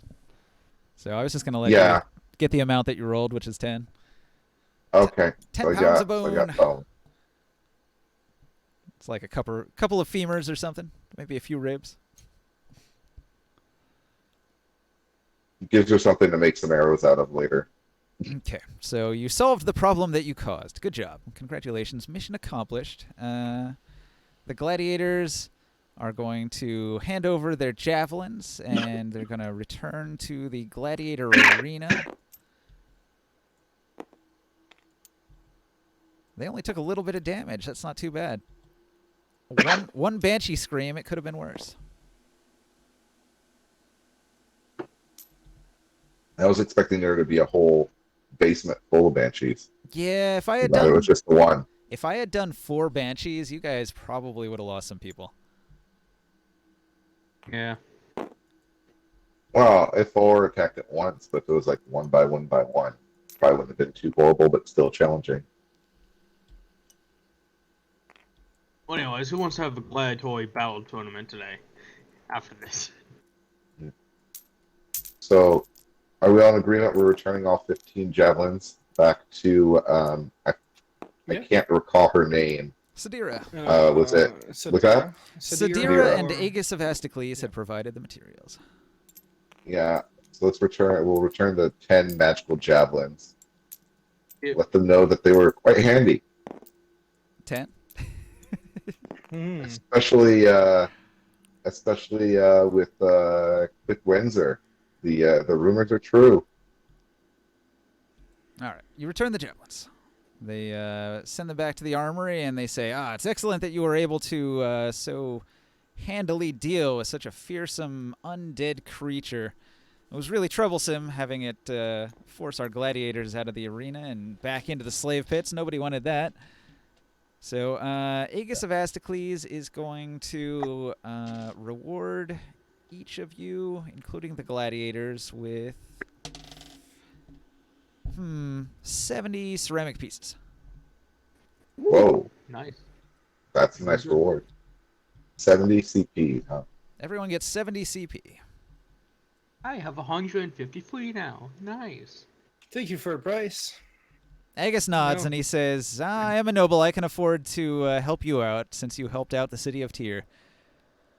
To celebrate, we could probably have a fight for the public to come and see these gladiator at the best of what they do. All right. Because you had convinced Quick Wenzel to help with the arena problem rather than convincing people to go out and fight the Urukites, that's forestalled him for yet another day. However, Quick Wenzel is stubborn and isn't going to give up, so you'll have to find other ways to dissuade him every other day after now for like the next week. Otherwise, he's going to convince these gladiators to rush out there and fight. Good work, Winzel. He's a little full of himself. Vento will say, the rumors of your battle prowess are true. I have never seen such a bold pro. I am the fastest half-giant in the land. So you're truly a leader of men. Imagine what you could do with an army at your back. That's why I want to go kill the Urakites. He looks you up and down and No, no, says, no, wait a minute. not. Yeah. Well, first of all, okay, let's table that. But what I mean is not just with a band behind you. I mean an army behind you. Yes, your gladiators are powerful, but they are few. And while they are mighty and will definitely do a great deal of damage on the army, as the spearhead of an army, with them behind it, they can do so much more. You know, Windsor, your friend right next to you, Urgos. Urgos, we know him very well. We know him from the pits. And Urgos, for quite some time when we were in the pit, he was getting ganged by these elves on a constant basis. It's until we got people together to round up these elves that we stopped them from harassing him.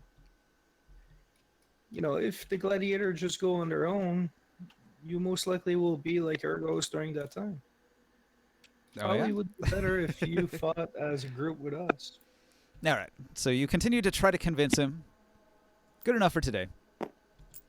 We'll see about tomorrow. All we can do is try. Now that Franca has a bit of money in her pocket, she wanted to go and buy some saddlebags for Daggermaw, just so she can actually carry more than just her weapons. She's quick, but she's not strong, and just carrying her battle equipment is pretty much her entire weight allotment. And so I'm not sure how much you wanted to charge for some saddlebags for Daggermaw. I think I said you could get the ones the same price that the what is it, like the Erdlu has? It's on the list here. Where's that? Crodlu? Is that it? Yeah, Crodlu. It's like if you wanted to get barding, it's 125, but if you want just a saddle, it's 50, I think, for the wolf saddle. Well, no, like saddle bags, not a saddle, like carrying. Is Is it on the the list here? Traxxas run? Yeah, I don't know. Yeah, I'm 25 back. gold. 25, that's fine. 25 CP, Wait. I mean. Was there only one Yeah. or? Yes, there's Yeah, only that one was saddlebag it. for a That dog, was the unfortunately. haunt. No, I meant. No. There was only one Banshee. Yeah. Okay. It went down pretty quick. You got 70 ceramic piece. All right. Is anybody with Brenta when he goes shopping? I think I'll go with. No, I would have gone back to. I think I would have gone back, but I wanted to talk to Traxxas. Okay. You stay with Traxxas. Norcus and Varenza had gone to the Elven Market. While you're headed to the Elven Market, you pass an alley. Both of you roll a perception check. Alright. Brenta herself or Brenta Daggermaw? Daggermaw wouldn't care, because Daggermaw doesn't speak English. She understands common. She's got an intelligence of 8. DM Fiat, She no. still might not care being a dog. Yeah, she might still not care as a dog, but she does understand English. Oops, that is not my role. Pardon me. You said perception? Yeah, let's get a good old listen check. Boy. Perception, wisdom. 12. 12. All right. And Norcus, what do you have? Nat 20. 20. All right. Of course. Norcus overhears a couple of people speaking. One speaks with a Tyrian accent. The other is thick and hard to understand and sounds a lot like Varenza.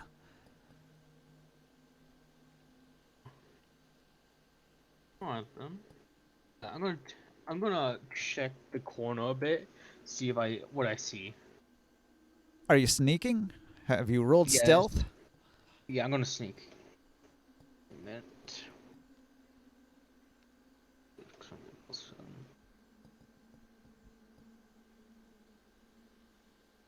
Okay, unnatural 20. Unnatural 20.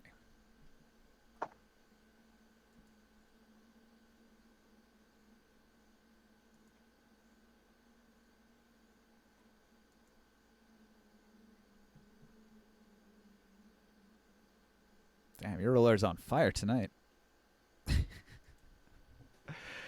All right. Let me find this spot here. One moment.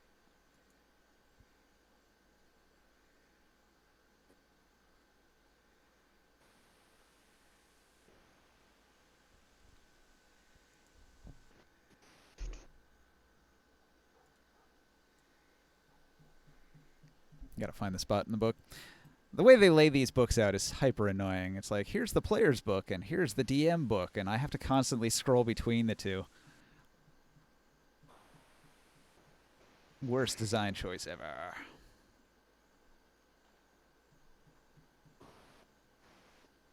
Should have marked what page this was on.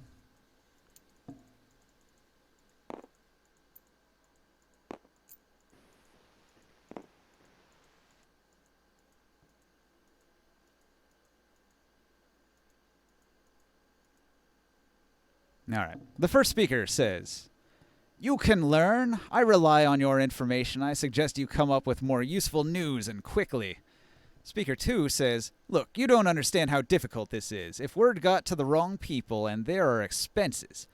Speaker 1 says, "You're saying you've not been paid well enough? Is that what this is all about?" Speaker 2 says, No, it's not that. It's just that these things take time. You can't very well go up to one of the counselors and demand information. Once I could have, before this damned freedom business got started, but that's all gone. Things have to be done slowly and carefully now." The first speaker says, "Enough of this. What do you have for me? I've got to have something to report, so I suggest you make it good." There's a pause. Speaker 2, "Tell them that Rickus commands the army." Speaker 1 says, "I know that." Speaker 2 says acidly, "That Rickus commands the army, but there are divisions between him and the other commanders. It may be a weakness. At any rate, it has delayed their planned march. The army can't possibly take the field within the next week, possibly 2. Speaker 1 says, "That's much better. Time only works against Tyr, and to Urik's favor," he says with a thick accent.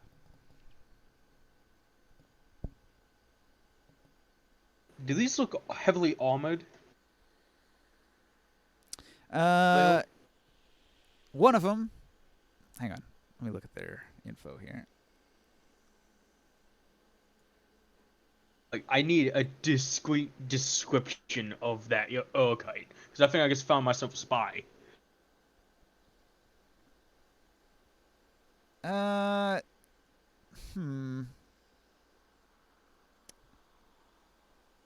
Let's see. One of them is dressed like a mercenary caravan guard. The other one looks like a merchant. Nondescript people. And the merchant has the Urkite voice? No. The merchant is the other guy. And, okay, the guy who looks like a guard, does he have weapons on him? The caravan guard looking guy does seem to have weapons on him, yeah.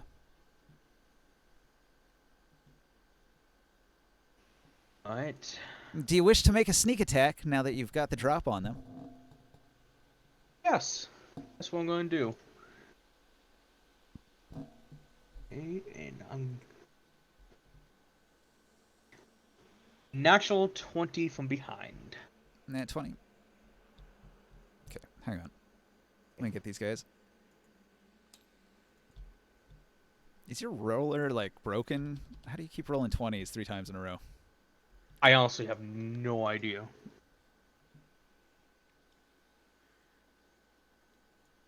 Okay. Massive luck. Well then, total is 26 damage in total.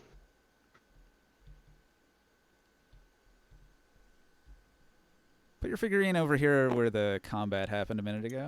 I'm going to use this as the alley as well. So place yourself here. not see myself. Ah, there we go. Actually, no, hang on. I'll say that they're in this alley here. All right. Like that. I gotta go, guys. My roommate needs me to do some things, and of course, I'll have an early day tomorrow. Sorry to dip out so early. Longer in charge of my character. Okay. Long isn't even here. Yep. So yeah, No, no. the Psycho, you're in charge. You have control of my character. I have the con. Yes, Captain. All right. So you attack. What do you do? 20 to hit? and that like not 20 and 26 damage in total. Sneak attack, buddy. That's what you get. That is 4d6. All right. And you were targeting who? The merchant or the caravan guard? Caravan guard to get him disabled because the guy sounds like a goddamn spy. So I'm trying to make sure he cannot move. Okay. Just enough so that he's still alive, though. So basically, all I'm doing is I'm stabbing his back. I'm disabling him. I'm making him paralyzed. Well, you threw a dagger, right? Yes. Because you're like 20 feet from him. Yes, I did. All right. So he doesn't die, Good. but he really didn't like that. All right. So the merchant lets out a scream, and the spy is immediately going to disappear. Whoosh, he's gone. I'm gonna go over here and just grab the merchant and just start tying him up, saying, "You're staying right fucking there, motherfucker." Well, hang on. Bring you to the So he disappears, and you hear footsteps running away. And the merchant says, oh shit, and then he moves. He goes 5, 10, 15, 20, 25, 30. So he's gotten this far. So you can chase after him if you want. And you don't know where the other guy went. He just disappeared. And good thing I have extra movement as I'm right behind him already. All right, so you give chase. Let's say Vrenza hears the combat suddenly and can jump in as well from the alleyway here. Yeah. Let's do that. Try to catch him. What does Vrenza do? Actually, I will say Dagger Maw, fetch. Okay. Because she's better at that than I am. Quite a This bit. spy. This okay spy is gonna have a bad day because I don't think he's gonna be able to move that well. With the dog on him? Probably not. Yeah. We'll get the merchant. I want to see if you can at least get the other guy. Because they'll So is there a very. roll you need to make for Dagger Maw? Well, you should put yourself on the battle board, like, if it'll stop. Where am lagging. Yeah, I can't seem to find myself. Where? No. Oh, here we go. So you guys were on the main street. You were walking past this alley when you overheard the Yeah. conversation in here. So you can move yourself from over here towards the merchant who's running that way. Well, we hear the combat, and we see the merchant who's what, here now? Yeah, he ran. Yeah, All right. he's over here now. So, he's way over here. Yeah, he Yeah. ran. And I'm right in front of him. Yeah. So, yeah, I'll send Dagger Maw. 1, 2, 3, 4, 5, 6. I guess. Yeah, Dagger Maw will be in his exit path. All right. Now the alley continues in this direction. That's not a dead end there. I just didn't put down a card. Oh, I see. I guess she'll dash. And the- Although she can't actually attack them at this point. And you can grapple as an attack of opportunity, right? If he tries to move out of that square. Yeah, that's why I'm waiting for him. Yeah, you could use your reaction for that. That's fine. All right. So yeah, so Dagger Maw dash to be adjacent to him, and You know what? Rensa can see him, right? From here? Probably. You should. Yeah. Alright. She's, as a bonus action, she's going to cast Ensnaring Strike. Remember, don't kill him. And, well, no, No. I'm trying to go and tangle him up. Yeah, because this guy has valuable information. All she sees is that you're in combat at this point. She doesn't know that. Can I use my action to like tell her do not kill? All right. That doesn't do anything until you hit something with your weapon, right? Yeah. But it's a So, bonus action, so you can still attack now. Right. 17. Easily hits his armor class of 11. Yeah. I guess since I heard Norcus yell out, "Don't kill him." I don't know if I can go for a non-lethal strike, like I try to aim at his legs or something like that.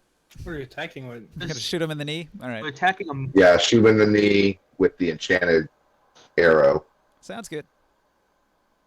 So I guess it does D8 plus 6. And if he dies, I can just You know that quickly there's tie a him. lot of arteries in the leg. So 8, hopefully Probably- non-lethal damage. You probably have more chance. Yeah, 8 isn't enough to drop him even. In the leg. He's got more hit And points then than he that. has to do a strength saving throw or be restrained DC. with Nice. 12. I rolled a 12. He made it. He didn't have any mods either. All right, so he broke out of the entangling vine. Oh, he's terrible. But he's been shot in the knee with an arrow. That's true. Yeah. He's got some damage on him. He might go down if he takes any more damage. All right. Well, So, my turn now, buddy. what do you do? I'm gonna immediately RKO him into a grapple. All right, roll to hit. Alright, what is that? Strength or can I use Dex? You have to hit a target if you're trying to grapple him. It's a strength athletics. Ah, shit. If you roll a regular attack roll, but use your athletics Yeah, rather you roll than your... You roll to hit, and then you can use your athletics. Okay. If you're proficient in athletics, it should be the same as your attack roll. 15, and let me roll something for my psionic die to get an extra 1d6. Well, did you... 15. Is your psionic die for... Oh, it is? Yeah, I was going to say, did you apply psionic dice to your... Is your psionic ability strength or dex? Athletics is strength, and I have a -1. No, but when you I took know. your psionic will thing, you have to pick a stat for it. It was probably whatever Oh. your main attack stat is, which would be dex. Yeah, then that would have been a 19 then. Well, it doesn't affect damage, or it doesn't affect a hit. It affects damage. Yeah, I reread it. I was doing it wrong 2 sessions ago when I was using it on my attack rolls. Yeah, it is mainly for like damage advantage. So like if you roll your damage and it's like a 1, you can say I roll my my psionic dice to change the damage to this. Or if And you're It's making better for skill checks, honestly. or if just you're to doing add the to the dexterity based skill skill check like stealth, that's a good time to use your psionic power. And since he's grappled, I'm going to start tying him up. Okay. Well, it requires another opposed check to restrain. So That's he why I only have, has an 8. A bonus action to tie him up. Do you have rope? Yes, I do. 50 feet. So roll your opposed athletics check. You probably beat an 8 pretty easily. Yeah.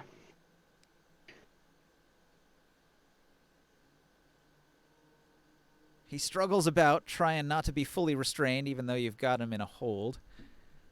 15. All right, beats his 8. So he is restrained. You've got him tied up. I call out to Valenza to help me tie him up. Brenta's puzzled, but she's willing to follow Norc's lead. It's like, so what's going on with this guy? I was talking to an Urgite spy. He knows valuable information. Okay, you say, which way did he go? He teleported. I don't know where he went. Is he dog or something? His scent may be still here. That's not a bad idea. I'll see if Daggermaw can track where the Urkite went. Daggermaw can easily follow his smell, which leads to a wall around a corner further down the alley, and then just stops. Daggermaw's confused and doesn't know where he went. Oh, good girl. Good girl. Damn. Good effort. Anyways, this guy knows something over here, but that spy, I done a lot of damage to him. He won't be moving for a while. Yeah, he took some injuries, and then he turned invisible and ran away.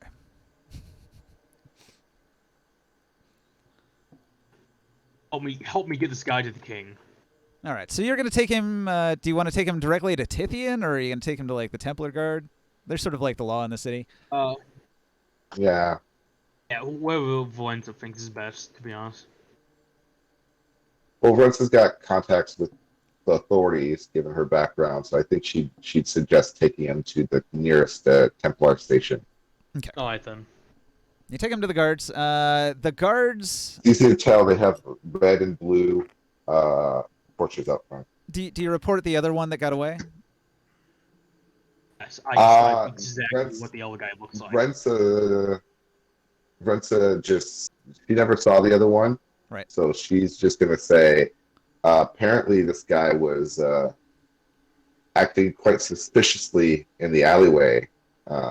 My colleague here thinks he was affiliating with a spy of some sort, although I did not see this other individual. They're going to question Norcus all about it and ask what he looked like and what he sounded like and like if you know who he is or where he's going or anything. They ask a bunch of questions. I give a full description of what he looks like, and he sounded like he had a Urkite voice. Well, so does your friend here who was just talking to us. That doesn't Rensa's narrow it down too like, much. so. I guess So- let you know, so- it is so- not her. It was a man. Oh man. Okay, a well man. that's helpful. The Templars are going to say good job. Stay on guard if you can find that other guy. That'd be very helpful. We'll look for him as well. And They just, will. just in case. Check around his back. If anyone seems to have an injury in the back or in the stomach, that's probably where I got him. Right. All right. They're going to give you a reward for your good effort here. Yeah. Let's see. Generator. All right. So he's going to take the spy that you caught, and they're going to bring him into an interrogation room, and they're going to ask him all sorts of questions, and he's really tight-lipped and won't answer. He really hates Tyr, and he wants the Urikites to destroy us, and that's basically all he says, is Urik's going to crush the Tyrian defenses, you're doomed. But then he won't reveal anything about his ally. And this is why we need a person that can read minds. Oh, they have Rensa that. says, well, you know, They have Daggermaw here is quite hungry. He doesn't need both legs. They're going to bring in a psionicist, but they have to send word so that psionicist can come. First, they try torture just to get some information out of him, beat him up a little bit, cut him a little bit. But he doesn't reveal much. He's very tight-lipped, so they're going to get a psionicist to dig around in his brain and find out what he knows. And in the meantime, they're going to give you a reward. I wonder, does that do like permanent brain damage if they probe too deeply? Maybe. Seems like there'd be side effects, you know? It could lead to something, yeah. But who cares? He's an Urkite. Seriously? Like, Drensa's just gonna sit there, cross her arms, and just look at you and say, seriously, dude? What? What? He was talking to a spy. I'm not gonna care about that guy. Uh-huh. What do you think I'm doing Just this into the kill the Urukite. Really. Just... mhm. I'm not saying all of them. Saying people not going in the what war. are you saying? So what are you saying? I'm saying like the people who are being set in the war, people who are spies, kind of deserve this because we need information to help us defend. I mean, I'm willing to help and all, but I'm just saying, you know, this could use a little bit more law and order. I mean, they gotta do anything they can to get the information out.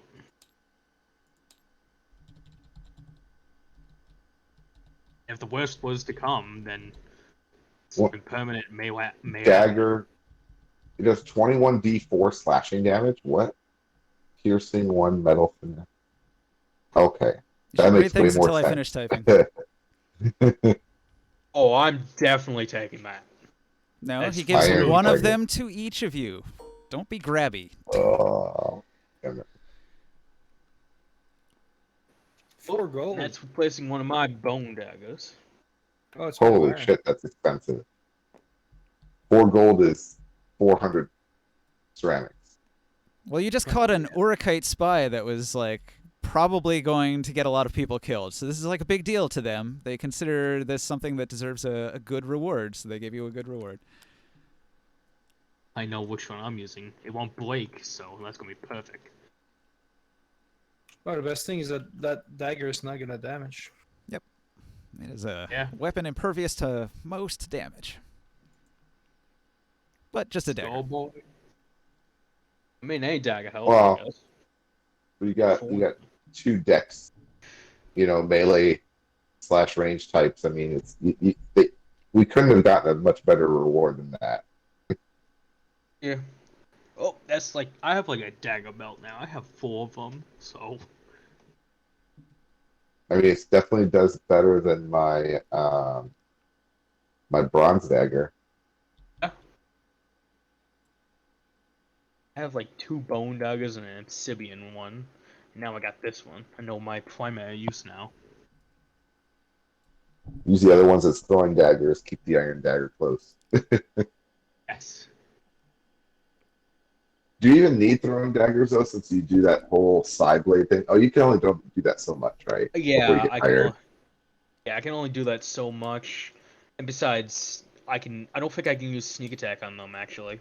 Or can I? Actually, I think I can use You sneak can. attack on the blades. I'm pretty sure you can. Oh, You can. I Yeah. think you just have to still be in melee though, since you can't. no, I don't. It has 60 feet. I can do it from range. No, but you can only sneak attack with ranged if they're unaware of you. So you have to be like hidden first. Don't forget to grab this other card Exactly. here, this note card with the iron dagger on it. If you're putting it on a I got character sheet, mine. you can delete it. Put it over here.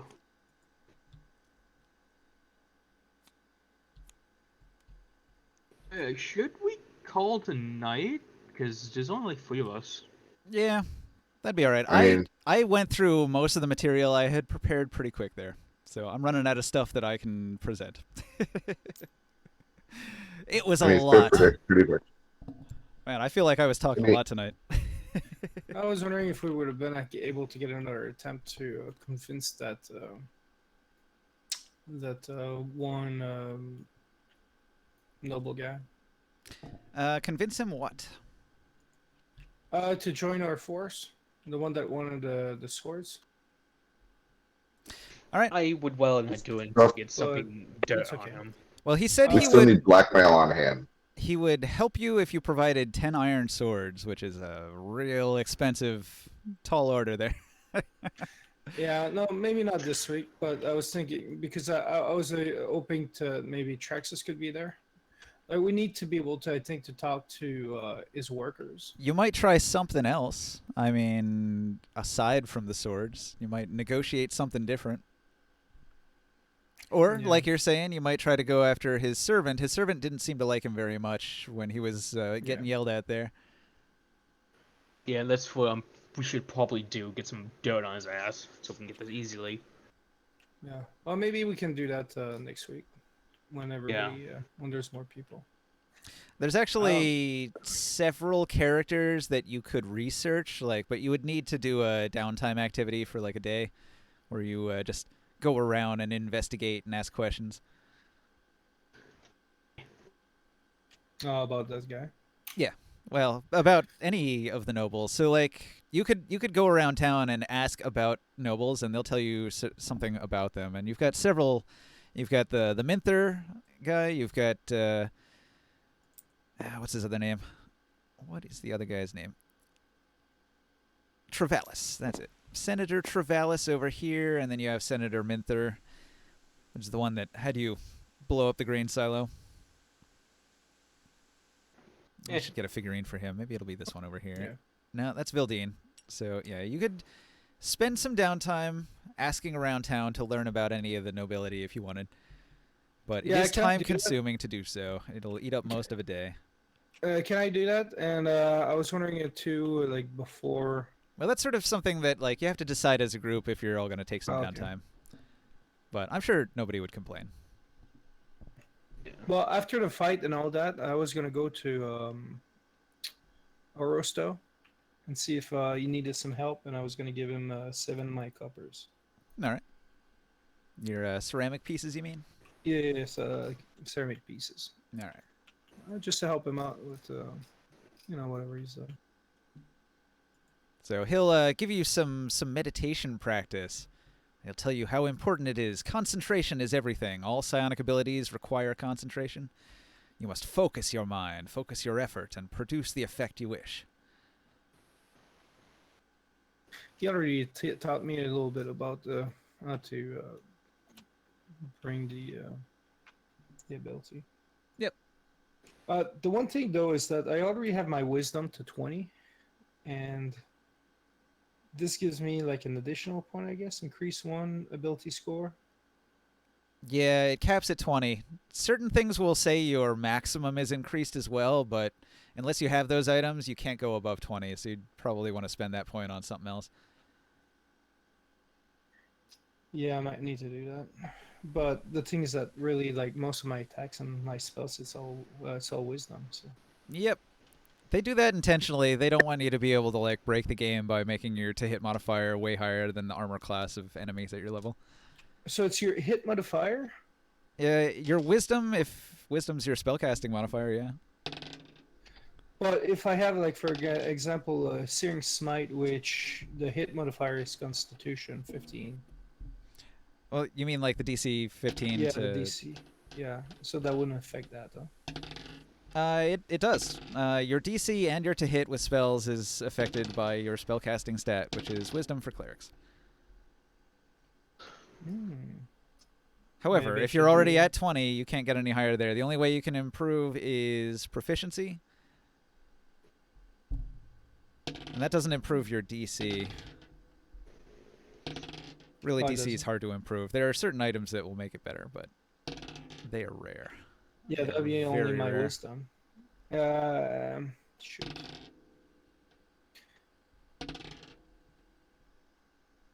But if I okay, so one question though. Yeah. If I would have choose that early on, like my to spend that on my wisdom, okay, it would have brought me to 19 initially, and then I would have been spending my 2 points in wisdom. Then would it mean that I'm at 21? Yeah, but you can't get to 21 because 20 is the cap. Oh, for everyone? For everyone, 20 is the cap. So then would I be able to spend that point somewhere else then, I guess? Wait, is it from a feat? Yeah, from level 4. What feat did you take? I didn't take any feat. I just I put 2 points. I went from 18 to 20. Well, then just don't put one of those points in that. You And can then put I the can points put it wherever you somewhere want, you know. Okay. Good. You have 2 points that you can... If you take the ability score improvement, you have 2 points. And you don't have to put them both in the same stat. You can put them in whatever stat you want. So just move Okay. it somewhere else. I was thinking it was from a feat, because feats are particular. It has to be a specific... Like, Yeah, it would've been if it's one- a feat yeah. that's a strength feat, it has to be strength is improved by 1. Yeah, there's not really like any like wisdom feat. Yeah, they're kind of rare. I think there might be a wisdom item. There's definitely some trinkets you can get that boost your wisdom. Yeah, later on. Yeah. But they're hard to get as well. Hey, There, yeah. Ninja. Yeah.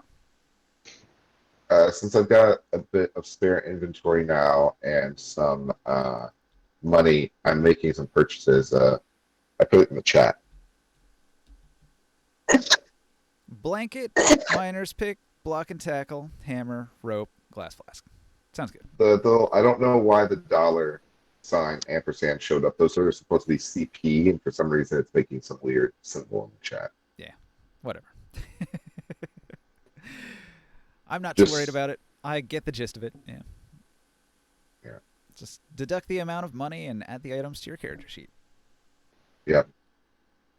Those things are sort of mundane items. They would be replaceable. They'd have a bunch of copies, and so I'm not going to take it off the list or anything. In case other people want to buy the mundane stuff. This is the generally available stuff. So many items to choose from. Well, I mean, I'm just trying to get basic adventuring, some basic adventuring gear. Yep. Stuff like that can be handy. Oh, I'm gonna call it tonight, guys. All right, I'll see Caster. you guys later. Oh, I'd had some ectoplasm now if I had a glass flask earlier. Well, it's not And, going anywhere. You could run back to the arena and collect it now. What's it going to do? Evaporate? It's ghost jizz or goo or slime or something. I like that ghost jizz. Ghost Classy. jizz. You got slimed. Spew. I mean, yeah, I'll go back to the. If it's still hanging around, I'll go scoop up that ectoplasm. I'll say it evaporates a little bit, so you managed to collect a jar full anyway. Not sure what it's useful for, but you never know. Ectoplasm is a psionic thing in Athos, so if you wanted to make a psionic magic item and you need like a magic component. material, in fact, one of the new enchantments I added adds a 1d4 ectoplasm to the attack. Like if you hit and you do damage, it adds a d4 ectoplasm. And the cool thing about ectoplasm is it ignores most damage resistance. So if you're a barbarian, the ectoplasm does full damage. If you are resistant to all sorts of elements and stuff, ectoplasm's a weird one that almost nothing is resistant to. So pretty useful, even though it only adds a d4. It's also something you can use for alchemy to make a potion that allows you to phase around. So you can make potions, you can make weapons, you can even make certain kinds of armor. There's a kind of armor called the wall enchantment, which creates an ectoplasmic wall that you can drop like the wall spell. Like a wall of force. Only it's made out of ectoplasm, and it's got damage resistance 10, so it ignores the first 10 damage you do to it because it's ectoplasm. Powerful stuff.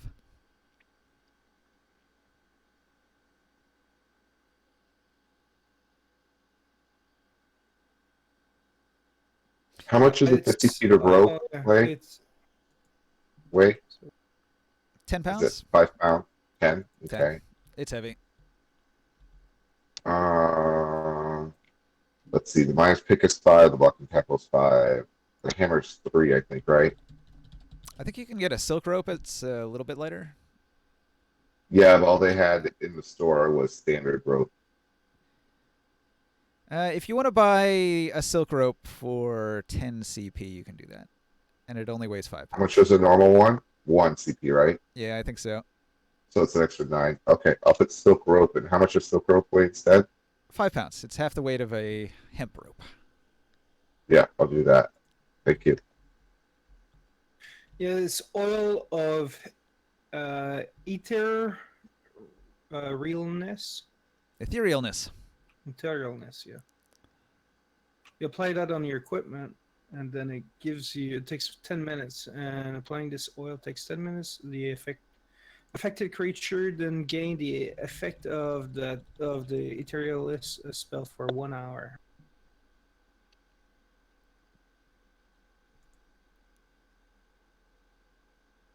What's the value of the ectoplasm? I don't know. It's about it's for a rare recipe, so it's not. No, I meant for Ninja. I'm trying to get the stats for my inventory.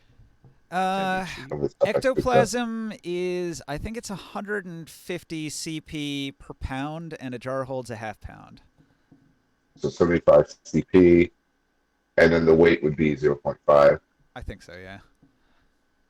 Okay, and then the jar itself weighs 0.2, and weighs worth 2 bits. So that's 0.7.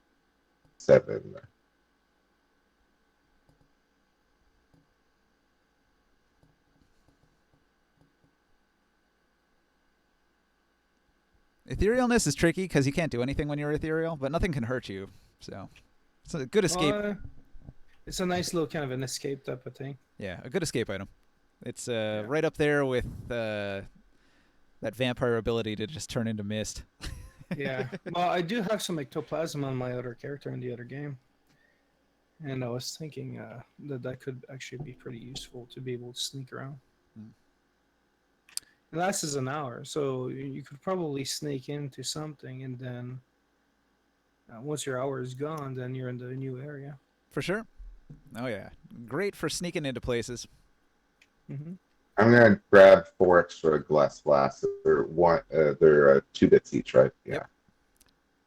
Glass is plentiful on Athos. 5. Yeah. Pretty expensive, though. It's like 500 gold to make that potion. Yeah. Where's the ectoplasm? Yeah, it's expensive. Takes a long time, too. Mm-hmm.